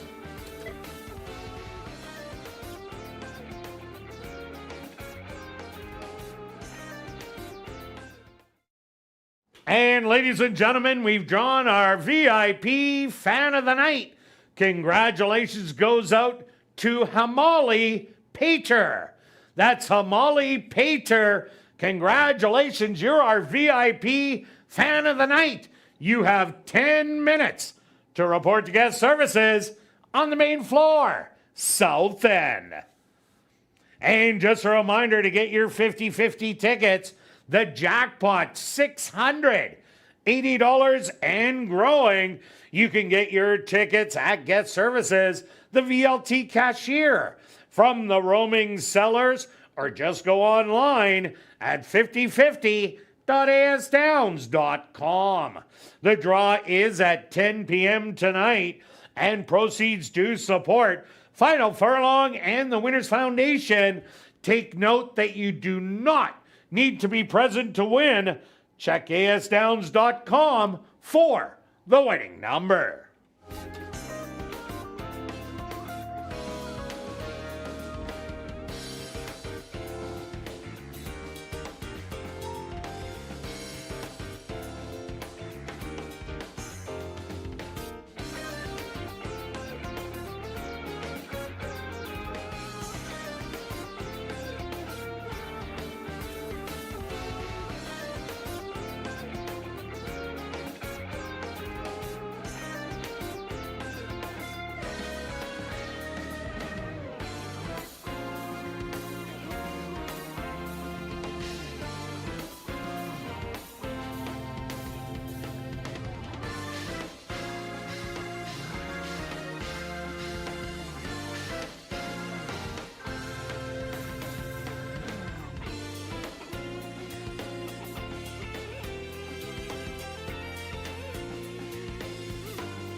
And welcome back down paddock for race number 4, kicking off $50,000 guaranteed pick 4 wagering with a $10,000 claimer for 3 and up maidens. They're going to go 6 furlongs. Scratch number 4, Flowers on the Wall. Quick look back at race number 3. Well stretched, thought living in the fast lane was the speed. Huey showed a little bit, but living in the fast lane finally shook free, and that's what the doctor ordered. Coasted to victory. Yeah, I thought it set it up from last race where the horse just kept going and didn't quit as badly as before and just was ready to go. When you're the lone speed or almost the lone speed, that's why I like the speed and over the closers up against it. So it's the second half of the split. You mentioned on ASD Live there's 14 horses. You betcha. And now we've got 7. There were supposed to be 7 in both. How do you come up with which is which? Well, in the 14 horses that are in the entry box, whoever has more than one horse, so if a trainer has 2, they start the piles.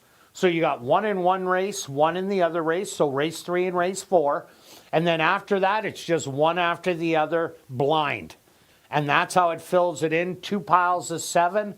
1 goes as the 3rd race, 1 goes as the 4th race. Ah, simple as that. Very good information, and so some can be a tougher field. That's why you never know which way they're going to go. Correct. Yes, good stuff. Okay, let's kick off the pick 4. We've been well over 100,000 for the last couple weeks. I don't see that changing. Already a bunch of money in there earlier. We've got the 3 is my 3 is the top selection, and it's Toto, Corazon. Yeah, Corazon. Corazon. Yeah, I'm getting close to the Spanish I got the thing. Toto right. I had the Tudu going on. Yes, now we got it right. It's Toto. All right. Since you were calling it correctly, it seemed the horse ran that much better last time. So anyway. Maybe he's listening out there. Maybe he's listening. It's like, who's he calling? No, that may not be the case. Probably focused on running. But adding the blinkers will get this horse more focused. I think that the horse is on the improve, starting to pass some horses. I like that. Was grinding away to get there. DeMario has got... you got to win today. Yeah. No show, no call. Correct. And so I like how he's riding lately. Top pick, 4-1. And blinkers on today, if you didn't mention that. I went to number 2, Are You Not Entertained, 2 outs ago. That is a winning race in here. The last one, well, not so much, but that was an interesting one. All sorts of stuff was happening in that race and was wide. Now it's a compact field of 6. I think he'll show speed today and trying to do what living in the fast lane did. Yeah, let's take a look at the One Dale's Magic. This horse has to get out of the gate. Last time was so far back, but finish with run. The 1 hole can be trouble sometimes, but if this horse gets out, I think there's some talent here. You're going to get at least 8-1. If the speed backs up, this horse could be there. It gets out of the gate, maybe it shows that much more speed and is closer. The 7, Sergeant Filco, ran absolutely huge first time out. Lost by a head to Bromeo. And that was such a gutsy effort. Has been at this level before and run second. So 2-1, a little bit short in the odds, but does deserve respect. Yeah, let's take a look at the 6. Had the first start over at from ASD coming from Tampa down south. Was in the post 10. Made a late move. Not the super quick time, but I like that this horse can pass horses. Again, needs the speed to back up to be there. Red Dirt Alley, the 5, ran absolutely huge first time out. Ran okay second time out. That was coming off the pace. Probably going to the front today, and that would suit it better. A wide open 4 stretch. What do you have? I've got 3 bets. Oh, yeah? I've got 2 pick 4s because I have 2 keys. Okay. Key this race, key the second race, pair them up. That way I can get it twice. And then, of course, an exactor box, try to pay for the tickets. 1-3 with 1-3-6. How do you get 2 spots? Well, you know, I can bribe too. Okay. I went for the pick 4. I got a different key here. I keyed the 3rd leg, the 1, on a $32 ticket. And I just threw in a little triactor. Because it is a 6-horse field, I took the 2 on top with everybody. That's only cost me $20. Good luck with all your wagers here in race 4. We'll see you back for race 5.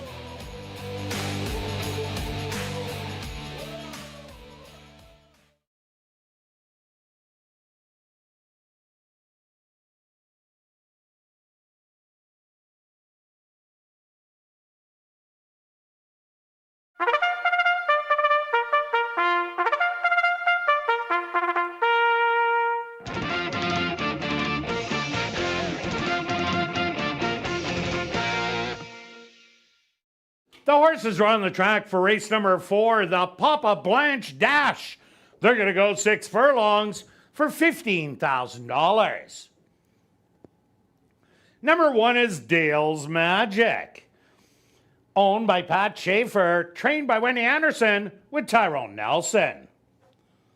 Number 2, Are You Not Entertained, owned by Jared Brown and John Gannis, trained by Jared Brown with Neville Stevenson. Number 3 is Toto Corazon, owned by WRA Ventures, Anderson Livestock, and Hillside Farms, trained by Mike Taphorn with Demario Bino. Number 4, Flowers on the Wall was scratched. Number 5, Red Dirt Alley, owned by Henry Witt Jr., trained by Jerry Gorno with Dario Dalrymple. Number 6, 7 Rags, owned by Joe Schumer, trained by Eugene Burns with Siobhan Townsend. Rounding out the field, number 7, Sergeant Philco, owned by Jay Goy Racing, trained by Tiffany Husbands with Ronaldo Cumberbatch. The Papa Blanche Dash, kicking off $50,000 guaranteed pick 4 wagering. They'll go to post in approximately 4 minutes.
Boys kick off the pick 4, going 6 furlongs, all looking for their first win lifetime. That's why they're maidens.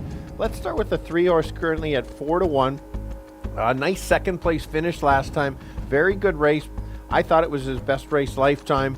Gets that right trip, gets the blinkers focused, can go right to the winner's circle. A bit of a long shot is the 1 horse at 7-1. Last 2 races has struggled to get out of the gate, but finished with run. It gets out of the gate a little bit better. I think it's going to be closer and certainly could be there for the upset.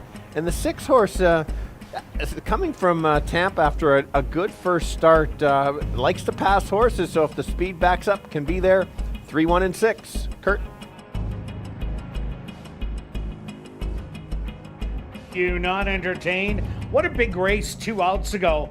Running third behind Preacher's Secret and Judge Oliver at the maiden allowance level. Last time out, a big field, lots of trouble early, was wide. Now a compact field. I think the horse will run so much better. I do like number 3, Toto Corazon also. What a big second outing. Only losing by a narrow neck when he did have the lead late and was passed by Cash Flow. And I'm throwing in number 5, Red Dirt Alley. That race 2 outs ago, that was a really good one. Last one, not a bad one coming from off the pace, but I think he'll show speed today. So I'm going to give you 2, 3, and 5. Good luck here in race number 4.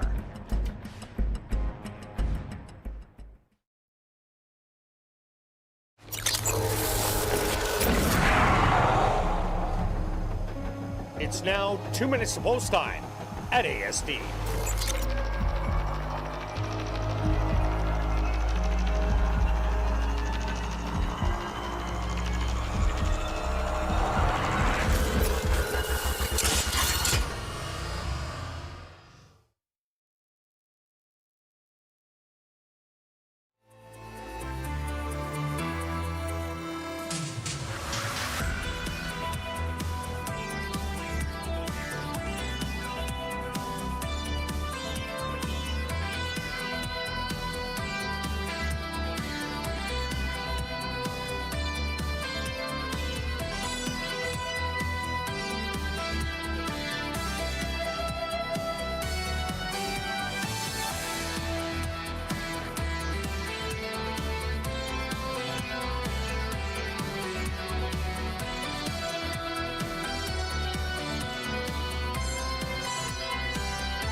post time.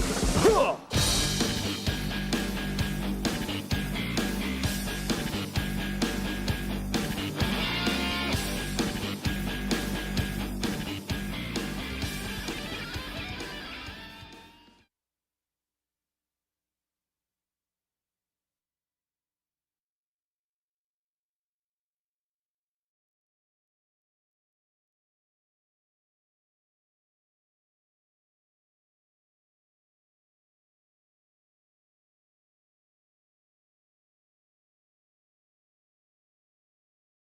Are you not entertained? The first one into the starting gate. Dale's Magic is in. Here comes Toto Corazon. Red Dirt Alley's turn. Just 2 left to load. 7 rags. And now just waiting on the 5-2 favorite, Sergeant Philco.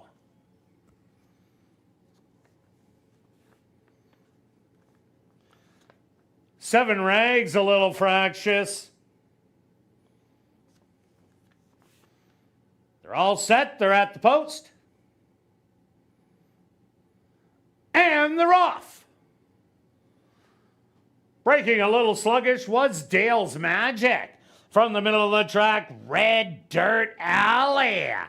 Showing good speed today was Sergeant Philco, the one to put on the pressure. On the inside, Are You Not Entertained?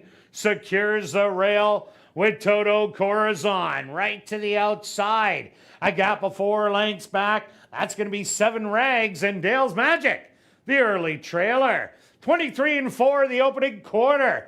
Sergeant Philco took over as the leader, but here comes Toto Corazon to put a challenge. Back by 3 lengths, Are You Not Entertained? Red Dirt Alley, 4th and bearing out a little bit as they hit the head of the lane. The half 47-2. The leader still Sergeant Philco. The rail wide open for Are You Not Entertained? It's going to be these two with 7 rags coming with a big late run, a 16th of a mile to go. On the outside, Philco, but 7 rags runs them all down late. Close for second and third between Are You Not Entertained and Sergeant Philco.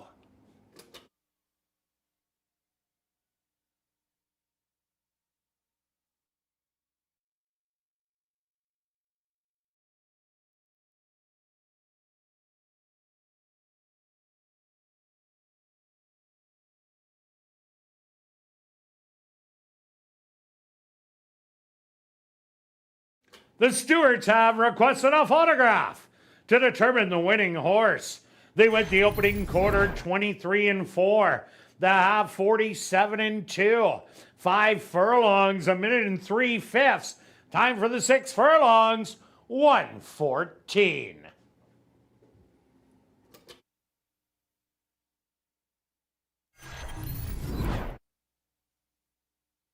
The winner, number 6, 7 rags.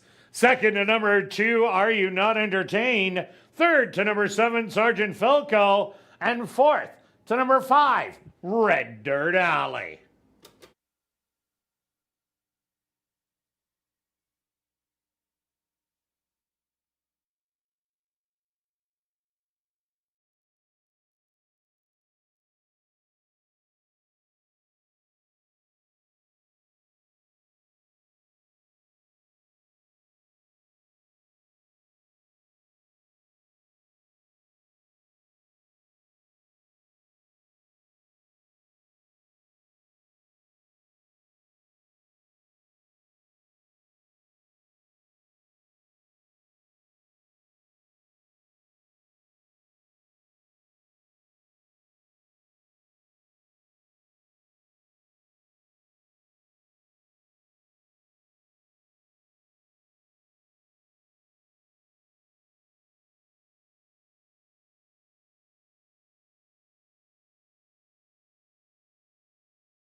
Now entering the winner's enclosure, the official winner of the Papa Blanche Dash, that's number 6, 7 Rags. 7 Rags is a big gelding, 3 years old, by Union Rags. Out of the mare Perfect 7 by Smart Strike. Owned by Joseph Schumer, trained by birthday boy Eugene Burns, and ridden to victory by Siobhan Townsend. Time for the 6 furlongs, 1:14. Race 4 is official in the upcoming 5th race. Our VIP Fan of the Night race. Scratch number 5, Special Gift. Rolling doubles and late prime pick 3. Here in race 5, they'll go to post in 14 minutes.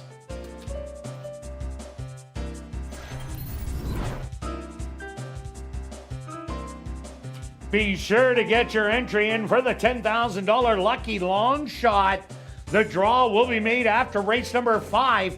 If your name is drawn and the horse with the highest odds wins the last race, you're going to get to spin the Lucky Long Shot wheel for a chance to win up to $10,000 cash. And make Tuesday nights your family night here at Assiniboia Downs every Tuesday in July and August, plus Manitoba Derby night on Monday, August 3rd for free family fun. Kids can enjoy the bouncy castles, face painting, and live entertainment. All the fun starts at 6 p.m.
And welcome back down to the paddock for race number 5. We have an allowance race.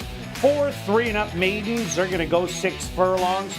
Scratch number 5, special gift. Quick look back at race number 4. What a bunch of action on the racetrack. Red Dirt Alley goes to the lead. Sergeant Filco takes over the lead. And then Toto Corazon goes after them. And then Are You Not Entertained? Rail opens up, but Seven Rags comes late and scoops them all. Yeah, it was a very patient ride. We talked about that horse is a closer and passes horses, and Siobhan just made that nice waiting and late run, and we knew the horse could do that. Many at the wire, good race. Let's keep going. Now, that was a bad beat for me, buddy. That was a bad. Cost me the tractor, cost me pick 4, cost me pick 5. Back to the drawing board for me. That is a textbook bad beat. Absolutely. If you're looking for what one looks like, watch that one for Kirt. Oh, yeah. Okay, let's go to the 2. We're both on the 2. Speed horse. Last race you think, wow, the speed didn't hold. Well, they went quick early, and when that happens, And they changed leads twice. and usually it's horses that wait get there. I think this one might get some other pressure, but has had pressure in the past and opened up and just got beat late. I think today with the right track, right ride, certainly can try to steal it and go gate to wire. Yeah, I agree with you. The other speed in here is number 4, American Wit. Had hooked up with Judge Oliver in the previous start and backed up to be beaten by 5. Which American Wit is going to show up? Seems like Jerry's horses off the bad races come back with good ones. So I think American Wit might be showing speed against Judge Oliver, but Judge Oliver just seems to stick around, so they could run around the track together. Yeah, absolutely. Let's go to the current favorite, which we both expected that the 7 horse would be the favorite after that big effort. Went off at 45 over 45 to 1, and just missed. Finished with some nice run. Second start's only going to help. I think that you're not going to get paid, so you have to be hesitant of what you want, but I think you've got to at least use this horse just because lightly raced, usually you improve second start. Also look at number 3, Cortex, the first-time starter. The dad, Shaman Ghost, 8 wins, $4 million in earnings, all at a mile or over. The mom, Queen of the Pulpit, was a maiden. Does have 3 half siblings. One's a maiden, and the other 2 are unstarted, so not much to go on, but does have a really nice work on June the 17th, 1 minute and 4/5 out of the gate. Yeah, let's look at the 6. This horse has already had 10 starts. Hasn't been that close to winning. Had the 1 second place. I really do like that, the odds-on favorite. So it's not like the horse is a second-itis horse. The workouts are very good, back-to-back workouts at ASD. Figures from a couple back, that second place finish are solid. Runs back to that race, can win it, but take note, the race is only 6 furlongs. This horse likes to usually go a little bit longer. Also look at number 1, Frosted Mug, stormed on the scene, ran a really good second behind Prime Suspect, who won the next race and then lost by a nose in the stake. Came back last 2 times, but didn't get out of the gate either time out of post position number 1. And unluckily again, post position number 1 for Frosted Mug. Lots of talent, but it's got to get out of the gate. Couldn't agree more how you said it. Lots of talent, just got to get out of the gate. So we are ready to go. Let's go to our wagers. Stretch, what do you have? I've got a $10 exactor. All right. 2 with 6, 7, and then pick 3, 2 with a bunch with 3 and 7, $3 to try to close it out there. And I'm going after the late pick 3 also. 2 horses each race, 2, 7, 1, 7, and 1, 3. That's going to cost $24. Good luck with all your wagers here in race 5. We'll see you back for race 6. Classic high 5 wagering with a carryover of over $8,000.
The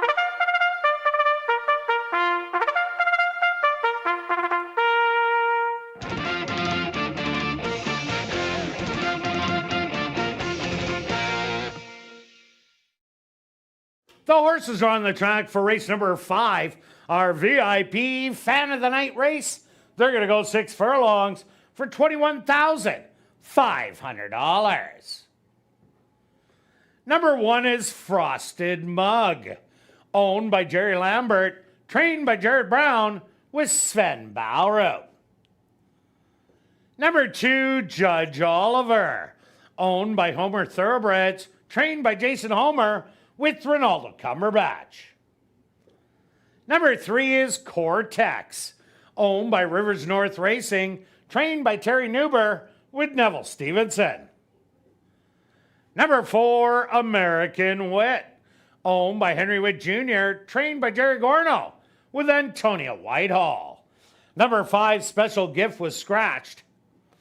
Number 6, He's My Uncle, owned by Homer Thoroughbreds, trained by Jason Homer with Siobhan Townsend. Rounding out the field is number 7, Banker Matt, owned by Arneson Farms, trained by Lise Pruitt with Matthew Bennett. Our VIP Fan of the Night race. Here in race 5, they'll go to post in about 4 minutes.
All right, this time it's the boys looking for their first lifetime win, but in a maiden special weight means the horses can't get claimed. Usually they have a little bit more talent, and I think there is a bunch with some talent in here. Let's start with the 2.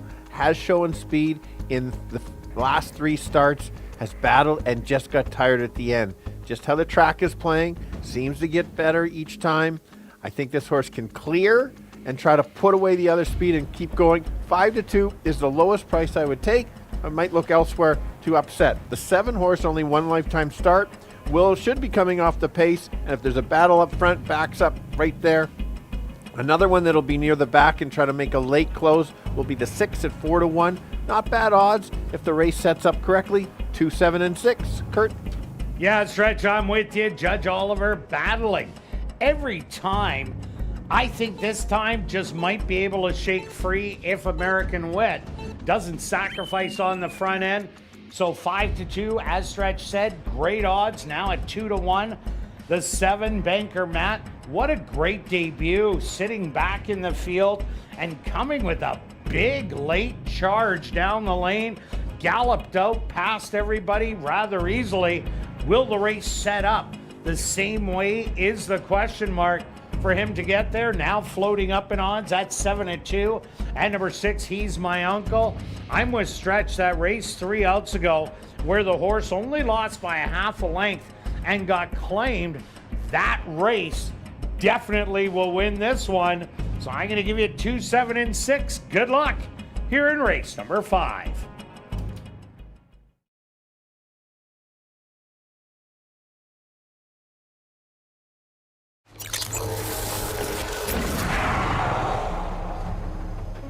It's now 2 minutes to post time. at ASD.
It's post time.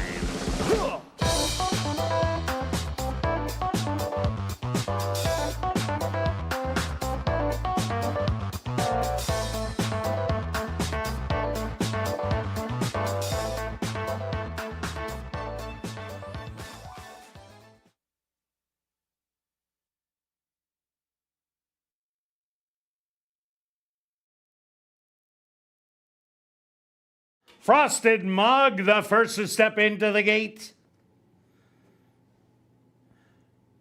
Judge Oliver, the 2-1 co-favorite. Next to walk in.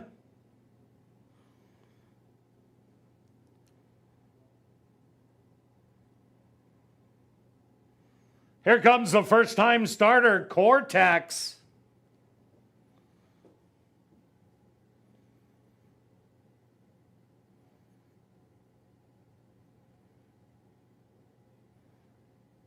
American Wit goes in.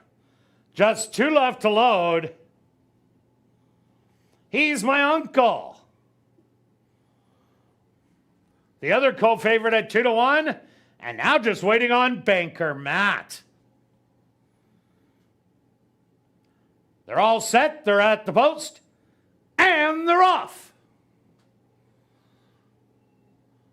From the far outside, Banker Matt is going to show some speed today. In between horses, Cortex hugging the rail. Judge Oliver settled right in behind American Wit. Frosted Mug got away well today. And now the trailer, he's my uncle, but only 4 lengths front to back. The opening quarter, 24 seconds. On the inside, Judge Oliver. On the outside, Banker Matt.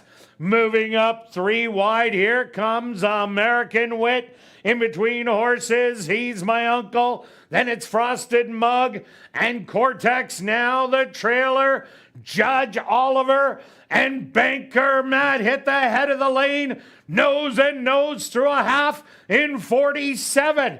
It's Banker Matt, Judge Oliver. But Banker Matt has a little bit more.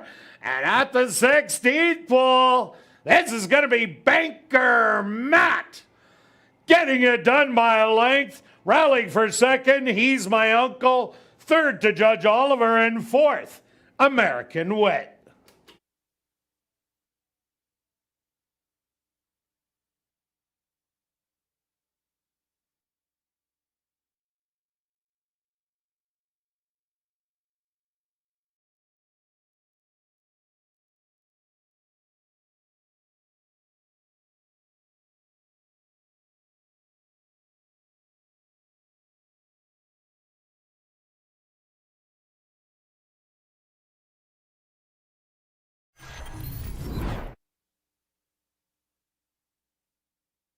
The Stewart's opposed to number 7, Banker Matt, as your race winner. Second goes to number 6, He's My Uncle. Third to number 2, Judge Oliver. And fourth to number 4, American Wit. They went the opening quarter, 24 seconds. The half, 47 seconds. 5 furlongs, 59 and 4. Time for the 6 furlongs, 1:13.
Now entering the winner's enclosure, the official winner of our VIP Fan of the Night race. That's number 7, Banker Matt. Banker Matt is a dark bear brown gelding, 3 years old, by Golden Sense, out of the mare Joyce by Rock Hard 10. Owned by Arneson Farms, trained by Lise Pruitt, and ridden to victory by Matthew Bennett. Time for the 6 furlongs, 1:13. Congratulations goes out to jockey Matthew Bennett, who scores the double. 2 wins for jockey. Matthew Bennett. Race 5 is official in the upcoming 6 race Classic High 5 wagering. There's a carryover of over $8,200, and they'll go to post in 14 minutes.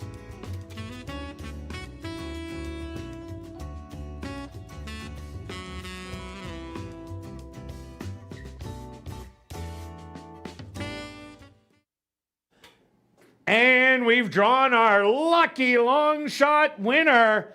Congratulations goes out to Nuria Wafa.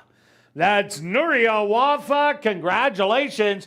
You're our $10,000 lucky long shot winner. You have 10 minutes to report to guest services on the main floor, South End.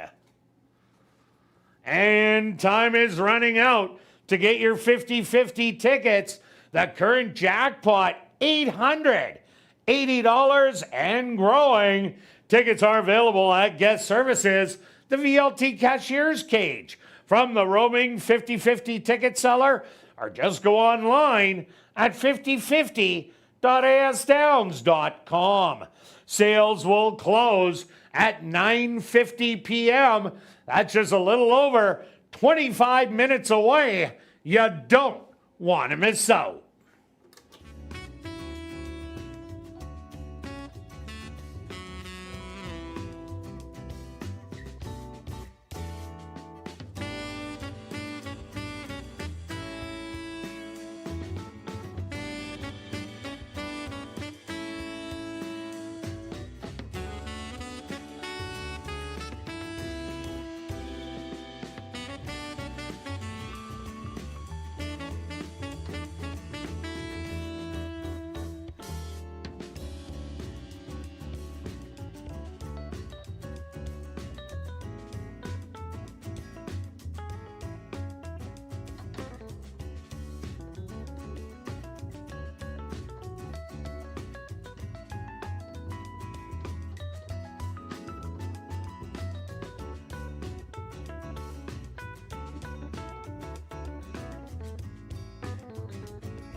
And welcome back down the paddock for race number 6 for this $7,500 claimer for fillies and mares, 3-year-olds and up that are maidens. They're going to go 6 furlongs. Quick look at race number 5. Well, Banker Matt came from the clouds last time out, and Matthew Bennett said, to heck with this. We're going to see how much speed I have. Battled it out with Judge Oliver, and that was the right thing to do, and well, held on for the win. Yeah, you made a great comment just off air of how this horse showed more speed on the second start. That's very impressive. So, shows that this horse is a racehorse, which is interesting because nobody thought this horse was a racehorse at 45-1 in the first start. So you don't know what you see in the mornings, what can happen in the evenings. Anyway, we'll see bigger and better things for that one to keep going. Let's start with the 8-horse, Julia. This horse... It's a bit of a long shot in here. I like that race on June 2nd. That was a nice race there. I think this horse is on the improve. I mentioned about that maiden race is the fastest maiden claimer of the year. Starship came back and won a big race. Golden Chariot didn't win the next start, but a bit of trouble and finished a fast closing second in that next start, which you can see against Moonshine Boogie. Right Trip could go there. I think you're going to get a good price. Yeah, I ended up going to number 1, Truthful Skies. 7-2 on the board right now. Truthful Skies, this one had run green in its first 2 outings, but last time was a little bit different. Broke on top by about 3 lengths, and then Javanil Patterson pretty well bent him in half to keep him nice and close to the pace, try and save something, and went wide on the turn, battled all the way to the wire, got beat by 3 3/4. I think today's going to be a little bit different. I think if it breaks on top again, it's go time today. Get out there. Don't bend him in half. Just keep him restrained. Try and slow him down. Try and go all the way. Yeah, that's something to watch for when you're watching races. Horses try something, or the trainers or jockeys try something different. Usually sets them up for success the following start. Very good point on that. I did want to leave out this 3. This horse... could be one of the speed horses. Some nice workouts coming in. Ran against some very tough 2-year-olds last time. Drops in class, first time in for claiming.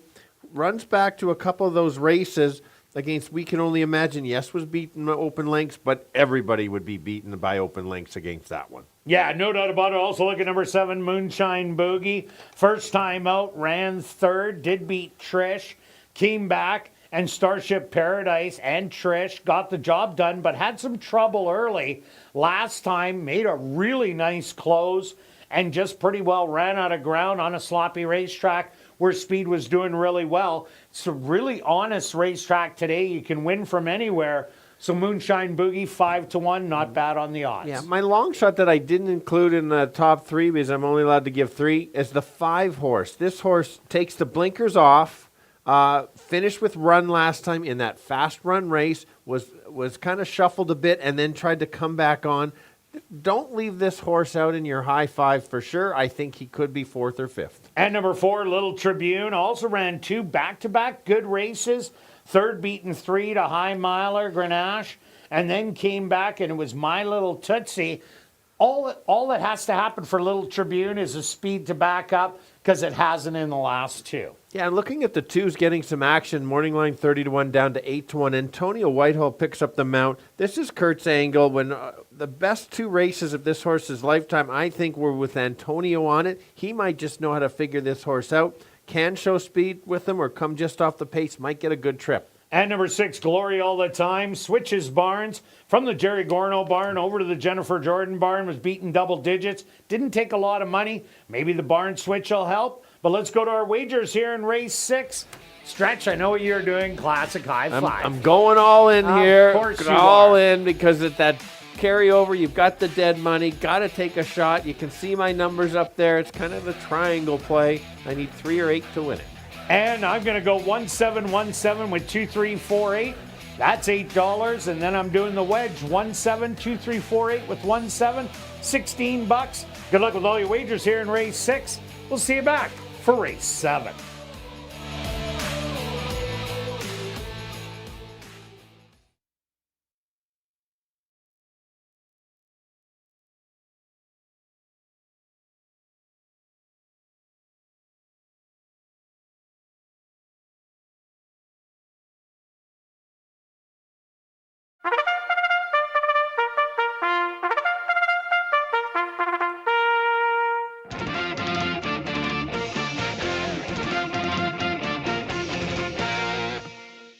The horses are on the track for race number 6. They're going to go 6 furlongs for $10,000. Number 1 is Truthful Skies, owned by Joseph Schumer, trained by Eugene Burns with Javanil Patterson. Number 2, Not True, owned and trained by Marion Johnston with Antonia Whitehall. Number 3, Big Bad Bertha, owned by Jared Brown and John Gannis, trained by Jared Brown with Kieran Kellowan. Number 4, Little Tribune, owned by Robert and Sheena Mabin, trained by Robert Mabin with Christopher Mamdeen. Number 5 is Arya's Ride, owned and trained by Sherry Lang with Arthur Badu. Number 6, Glory All the Time, owned by Catherine Ursel, trained by Jennifer Jordan with Rashawn Brewster.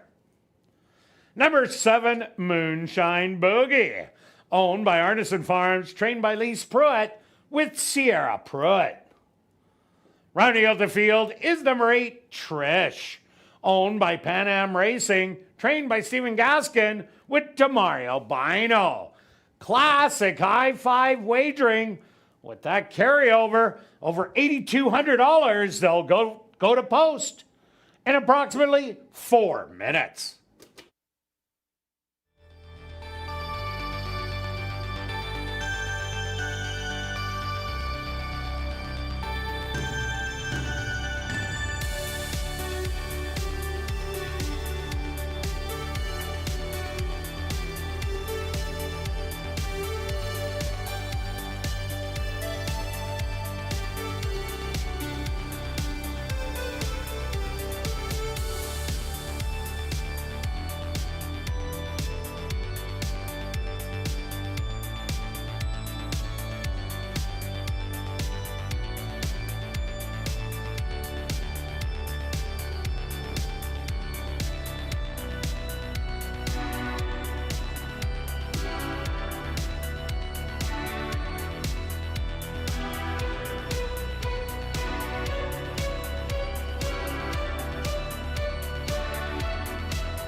This time it's the girls looking for their first lifetime win, going 6 furlongs. I'm going to start on the outside with the 8 horse, going off at 4-1. A nice, good start in both starts. They don't look that good on form, but the times are pretty good for that level. Workout since, I think with the right trip, could upset on a few of them in here. The 3 horse hasn't run this year. First start as a 3-year-old filly. I think that this horse has every reason to improve. The workouts in the morning say that she's ready to go. Maybe she can steal it on the front end. And the other one at 5-1, a little surprised on that odds. That big of an odds is a 7. Running very well, especially that last race. Right trip could be right there at the end. 8, 3, and 7. Kirt? Yeah, Stretch, I did go to number 1, Truthful Skies. I think this is the speed of the race. Does draw the rail in here. That shouldn't be a problem. This horse has been getting out really well as of late. So I think it has a big chance to go wire to wire. The 7, Moonshine Boogie, came with a big late run and ran out of ground on a racetrack that was favoring speed. Much kinder today, so a much better shot. And number 4, Little Tribune, taking all the money right now. Currently the favorite at 2-1. Back-to-back good races against horses that at the 3/8 full grabbed the lead and didn't relinquish it.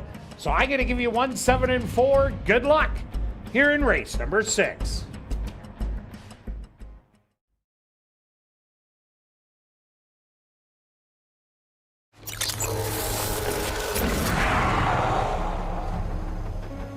It's now 2 minutes to post time at ASD.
It's post time.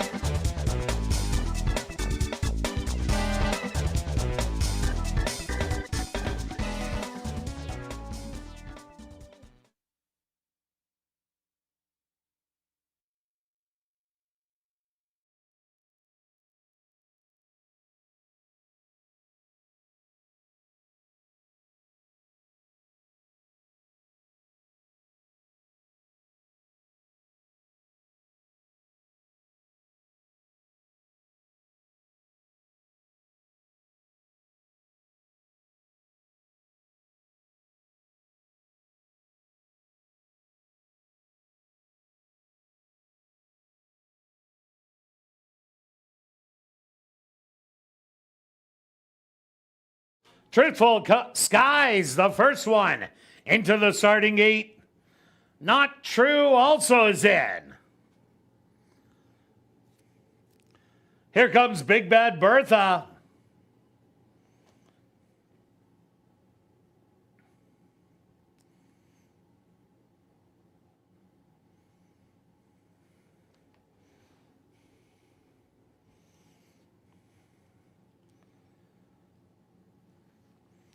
Big Bad Bertha will load with outrider Kieran Kellawan.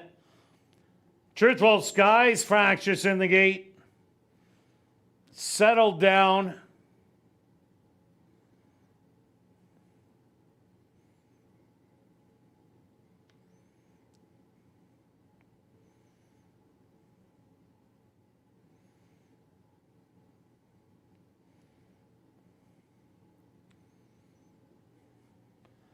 Big Bad Bertha acting up again.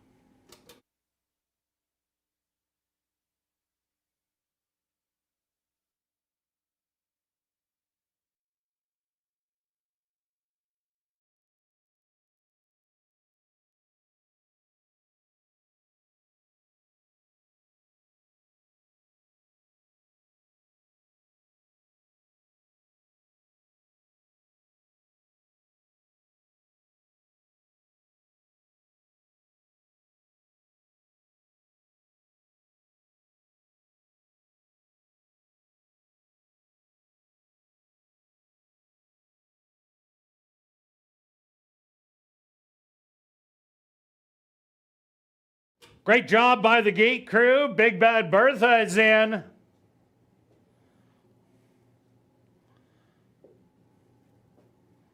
The 5-2 favorite, Little Tribune, walks up and in.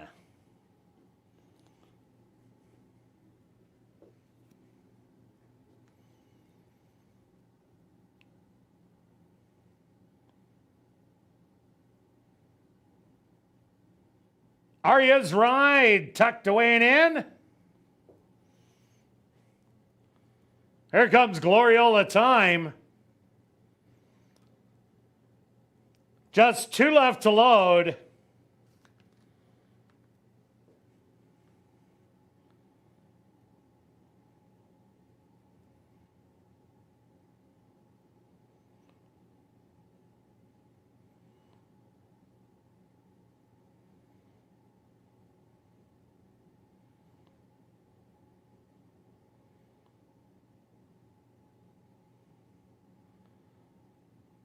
Moonshine Boogie.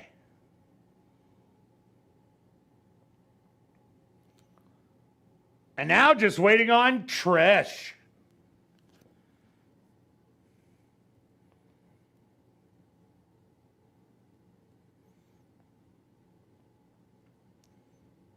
The field is set. They're at the post.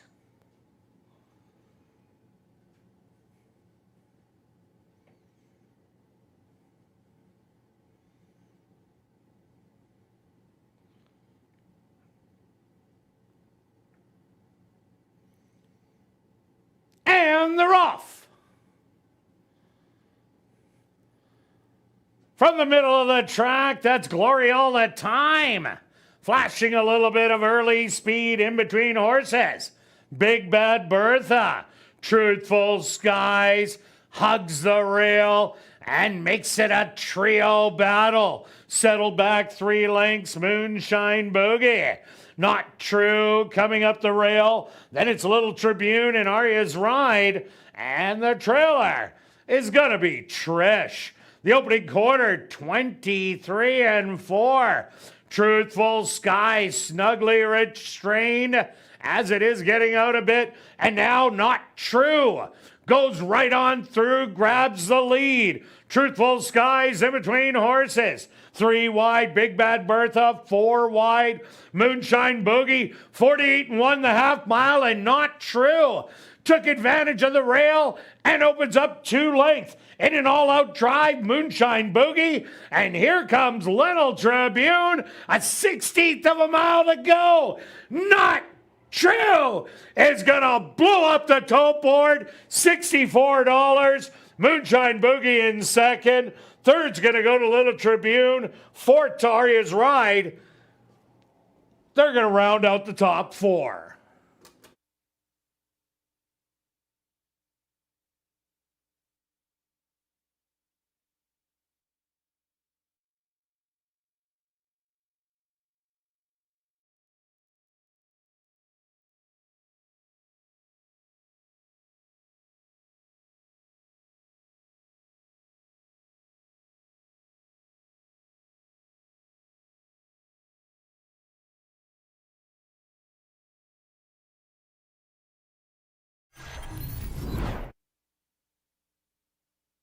The Stewarts opposed to number 2, Not True.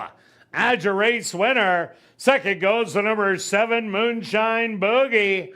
Third to number 4, Little Tribune. Fourth to number 5, Arya's Ride. And fifth to number 8, Trish.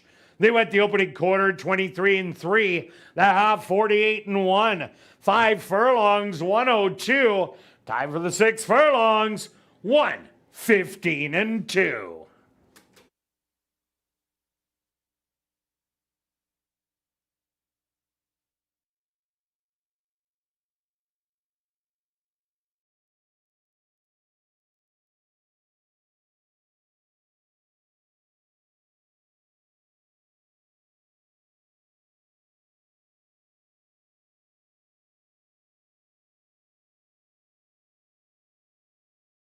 Ladies and gentlemen, please hold all tickets. We have a rider's objection here in race number 6.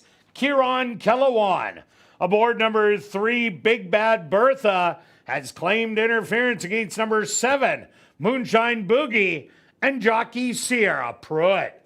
Rider's objection, 3 on 7.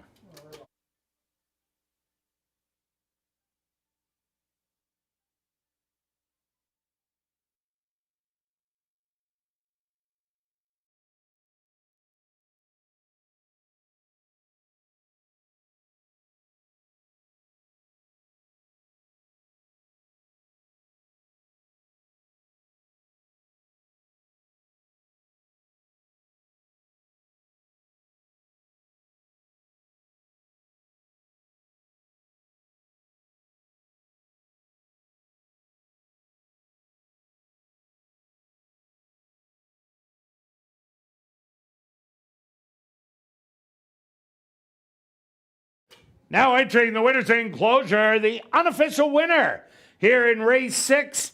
That's number 2, Not True. Not True is a dark bay or brown mare, 5 years old, by Nonios. Out of the mare True Attraction by Yes It's True. Owned and trained by Marion Johnston and ridden to unofficial victory by Antonio Whitehall. Time for the 6 furlongs, 1:15 and 2.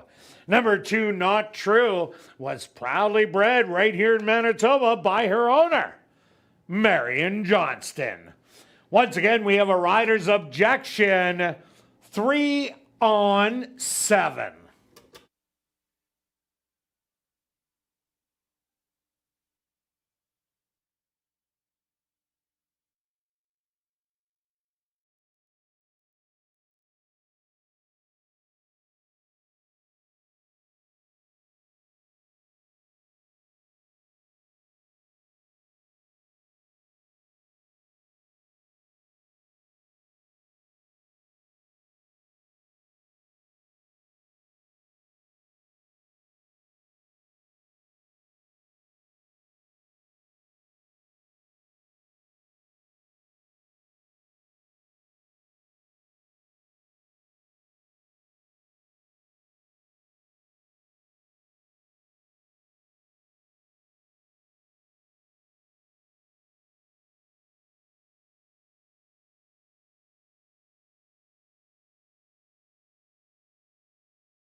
Ladies and gentlemen, after reviewing the films, the stewards have disallowed the claim of foul.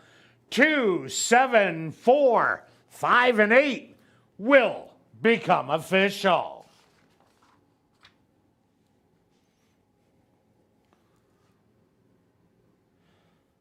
Race 6 is official in the upcoming 7th race. Classic high 5 wagering. There are no changes.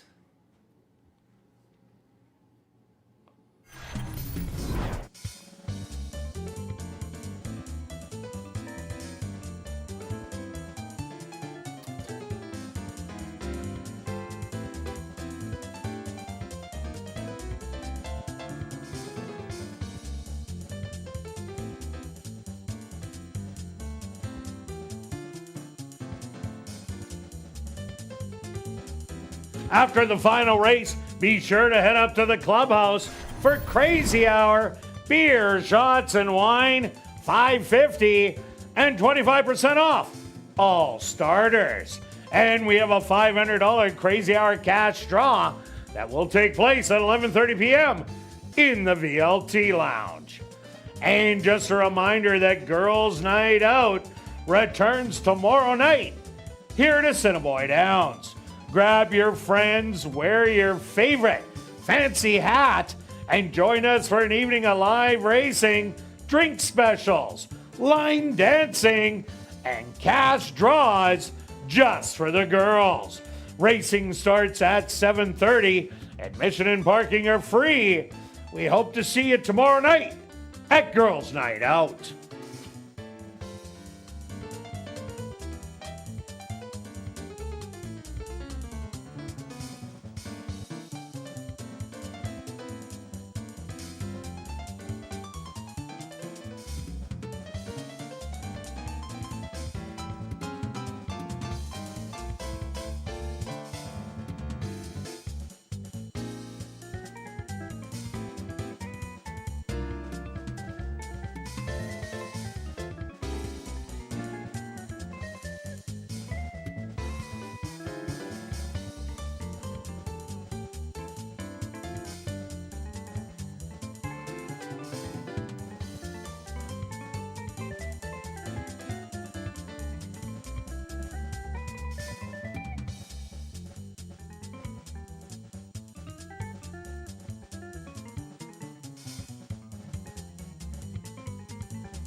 Ladies and gentlemen, turning your programs back to race number 6, we had 2 claims to report. First off, claim for $7,500. Number 3, Big Bad Bertha, claim by Pan Am Racing, trainer Stephen Gaskin. Also claim for $7,500. Number 5, Arya's Ride, claim by Pan Am Racing, trainer Stephen Gaskin.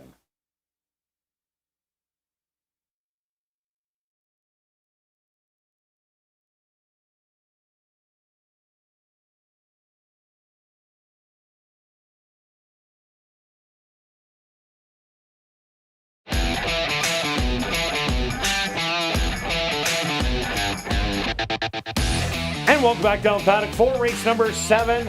We have a $3,000 claimer for 3-year-olds and up that are non-winners of the year. They're going to go 6 furlongs.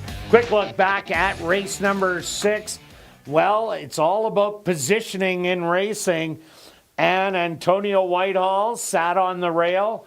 And Truthful Skies started getting out, pushing the rest of the field. Got an absolute dream trip. And you said when Antonio rides his horse, it does good things, and got the win. Yeah, that was such a good angle. Sometimes I actually do listen to you over the years, and and that was one that I remembered. And you write those down. You learn from other people that play the races, and sure enough, a huge, like I don't know if I thought the horse was going to win. I thought it could be in the money, but $64 with Antonio up, bit of an overlay. No doubt about it with the top jock. Okay, Yeah. on to race number 7. Okay, I do like this race quite a bit. I like the 3 horse. This horse last time had to battle with UVC. Yeah, it is UVC. Yeah. Nailed it. And that horse is better than the non-winners for sure. Look back at a couple of the races for 7,500. Lexington River ran some nice numbers. Wicked Rose can run. Though this horse got the lead in those field, and I think that there's not that much other speed in here, and I think this horse can carry it and just keep going. And at 3-1, I will take it. I also like number 1 in form. This horse had a great year last year in the money. 6 out of 8 times with 3 wins. Won the non-3 lifer at the 5 level and then just went on. Won at 55 a couple times. Was competitive at 75. Has a great running style. Likes to go a bit longer, but I think can win at the 6 furlongs, even though it has yet to do that. So in form, first time out, why not at 4-1? For sure. It's a good barn. It is, yeah. Let's take a look at the 7. The first race wasn't very good because it had a lot of trouble. Last race went after Mr. Dazzle. Mr. Dazzle is a $5,500 horse and came back. That race was a live one because Mr. Dazzle came back and ran a really good race next out. Second, at 5,500. Correct. And you don't have too many in here. I think this horse should come off the pace. That last race sets this horse up for success. But be careful. Likes a lot of seconds and some thirds. And Promise Code was also dropping in from 5,500 that day. Also look at number 4, Diamond Concerto. A little bit cold on the board at 7-1. First time out, ran against Mr. Dazzle under budget and almost got up to get the win. Then the time after, Mr. Dazzle just ran off with it, but then showed good closing power, but was beaten handily by Brannigan on the sloppy track. If the speed backs up, watch for Diamond Concerto. Yeah, and the horse that I've kind of twigged on for maybe a third or a fourth in the try or the super is the 6 horse. And look at those races are better than they look. The figures are very competitive. Last year, this horse finished off the season quite well. I think this horse is just sitting on a good effort to be somewhere, and I think he's going to get lost in the shuffle. And number 8, Rydom, trying to find some former glory. Was shut out last year in 7 starts. Woke up last time out and ran a good 4th. Was only a length and 3/4 behind Diamond Concerto. I think his best running isn't at this distance. Even though he's won 3, he gets better as they do go 7 furlongs. He is on the outside, but his best race, good enough to win. Yeah, let's take a look at the 5. This horse has only had 1 start in the off track coming from Hastings. Let's throw that race out because those other races last year are good enough to win. And so you don't want to just base it on the 1 start. And you look that this horse had never won in the slop. So I'm giving this horse a shot to be somewhere if it runs its top race. Also look at number 2, Discretionary Day. Well, showed a lot more last time out. First time beaten double digits. Last time beaten by 10 in the end. But that wasn't that bad as the top 2 were well in front of everybody else. Almost 7 lengths. So Discretionary Day starting to liven up. This is one that could really make your superfecta pay. Let's go to our wagers here in race 7 stretch. What do you have? Well, I almost thought there was going to be a carryover in the high 5, but congrats. Yeah, I thought so too. I paused there and we waited for it. Yeah, I almost had a stretch change alert there. Congrats to the people that hit. It was for over $8,100. Nice. Kim, no change alert. I'm going with this $2 try, 37371468. And I'm going after a rare super. Oh. I'm going to take 1-3 with 137 with 13467 with 13467. A stretch bet for $24. Good luck with all your wagers here in race 7.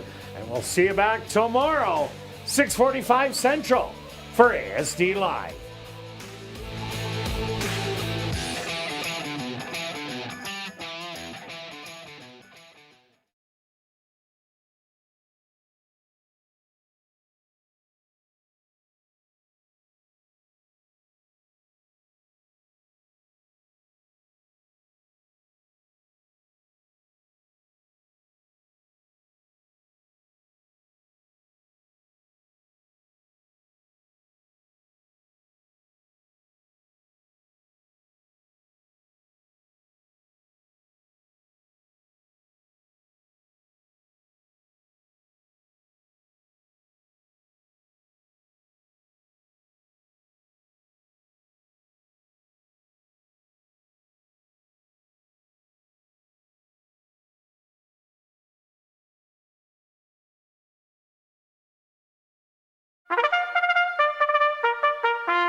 Horses are on the track for race number 7. They're going to go 6 furlongs for $10,000. Number 1 is Inform, owned and trained by Monique Goulet with Rashad Knights. Number 2, Discretionary Day, owned and trained by Dale Zwiezliak with Roger Hewitt. Number 3 is Brannigan, owned by Henry Witt Jr., trained by Jerry Gorno with Dario Dalrymple. Number 4, Diamond Concerto, owned by Wendy Anderson and Jadine Lamont, trained by Wendy Anderson with Demario Bino. Number 5, I Be Seeing You, owned by Robert and Sheena Mabin, trained by Robert Mabin with Christopher Mamdine. Number 6 is Freemaker, owned by Debbie Rawson, trained by Fred Rawson with Antonio Whitehall. Number 7, Gallant Oak, owned by Courtney Ross, trained by Mike Taphorn with Neville Stevenson. Rounding out the field is number 8, Ride 'em, owned by Black Diamond Stable, trained by Tom Gardaby Jr. with Sheldon Chickeness. Classic high five wagering here in race 7. They'll go to post in approximately 4 minutes.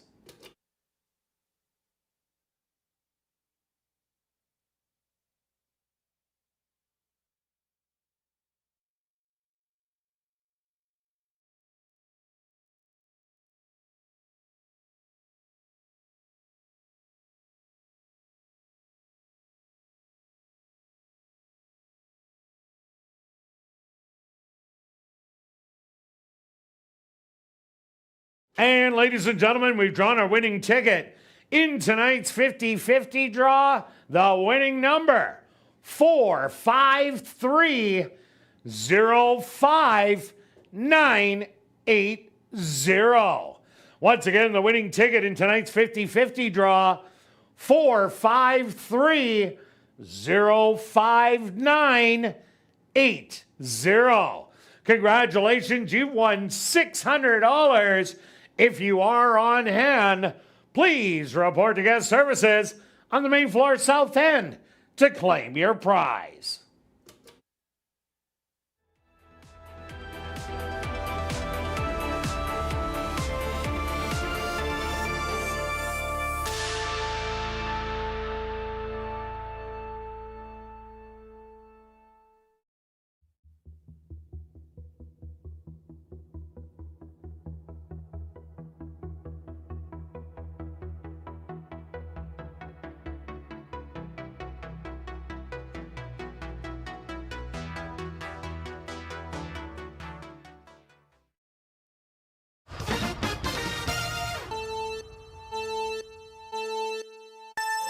The boys close it out going 6 furlongs, all of them looking for their first win in a rather long time, at least in 2026. I'm going to start with the 3, getting 3-1, like that value. I think this horse can control the front end and go gate to wire if nobody else presses, and I think this race goes through him.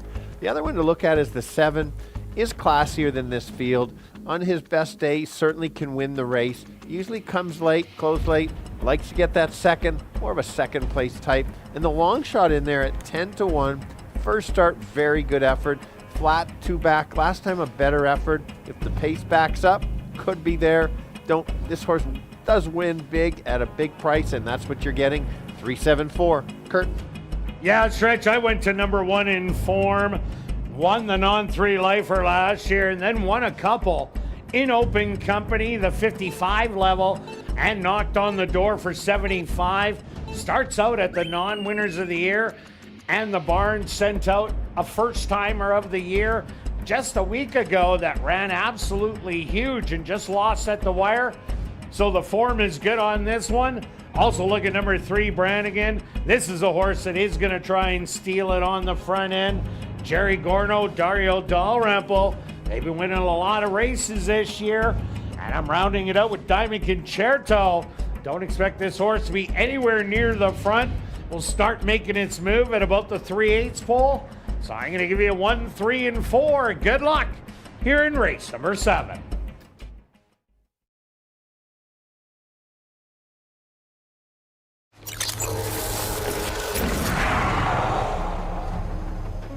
It's now 2 minutes to post time at ASD.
Post time!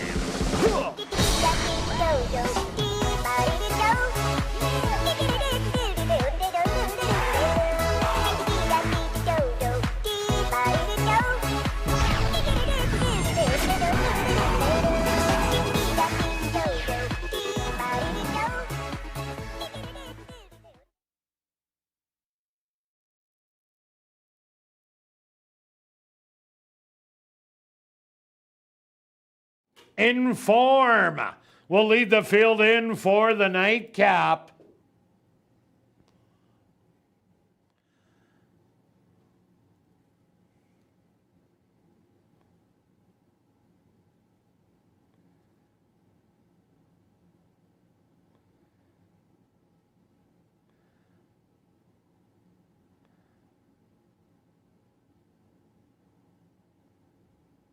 Discretionary Day is in. Here comes a 2-1 favorite. That's Brannigan. Diamond Concerto is in. Next up, I Be Seeing You.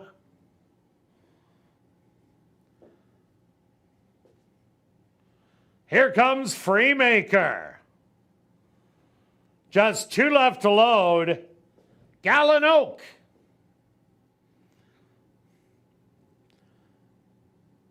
And now just waiting on Ride 'em. They're all set. They're at the post.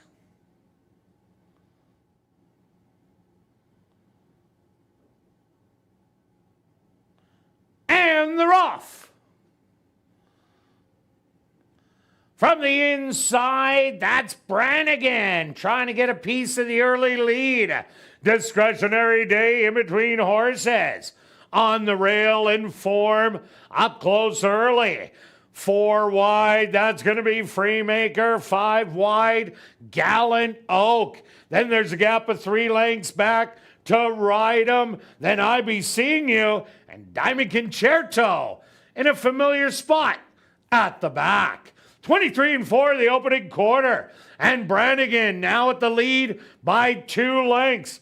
Gallant Oak making the bid early, 3 wide, in form in between horses. Still a gap of 5 lengths back to a rallying Ride 'em and Diamond Concerto, 47 and 1 the half mile. Short lead for Brannigan, in form, dead aim, and now goes on by 16th of a mile to go. In form, gets it done. Brannigan second. Third's going to go to Gallant Oak. 4th, I Be Seeing You. Close for 5th.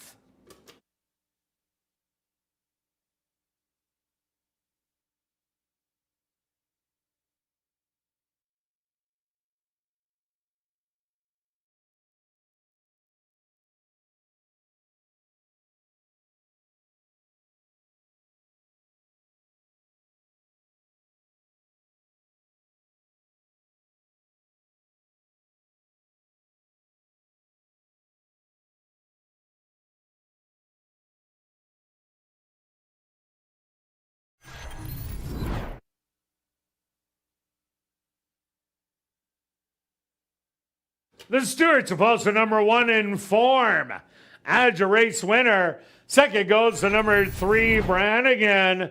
Third to number 7, Gallant Oak. 4th to number 5, I Be Seeing You. And 5th to number 4, Diamond Concerto. They went the opening quarter 23 and 4. The half 47 and 1. 5 furlongs, 1 minute. Time for the 6 furlongs. 1:12 and 3.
Now entering the winner's enclosure, the official winner here in race 7, that's number 1 in form.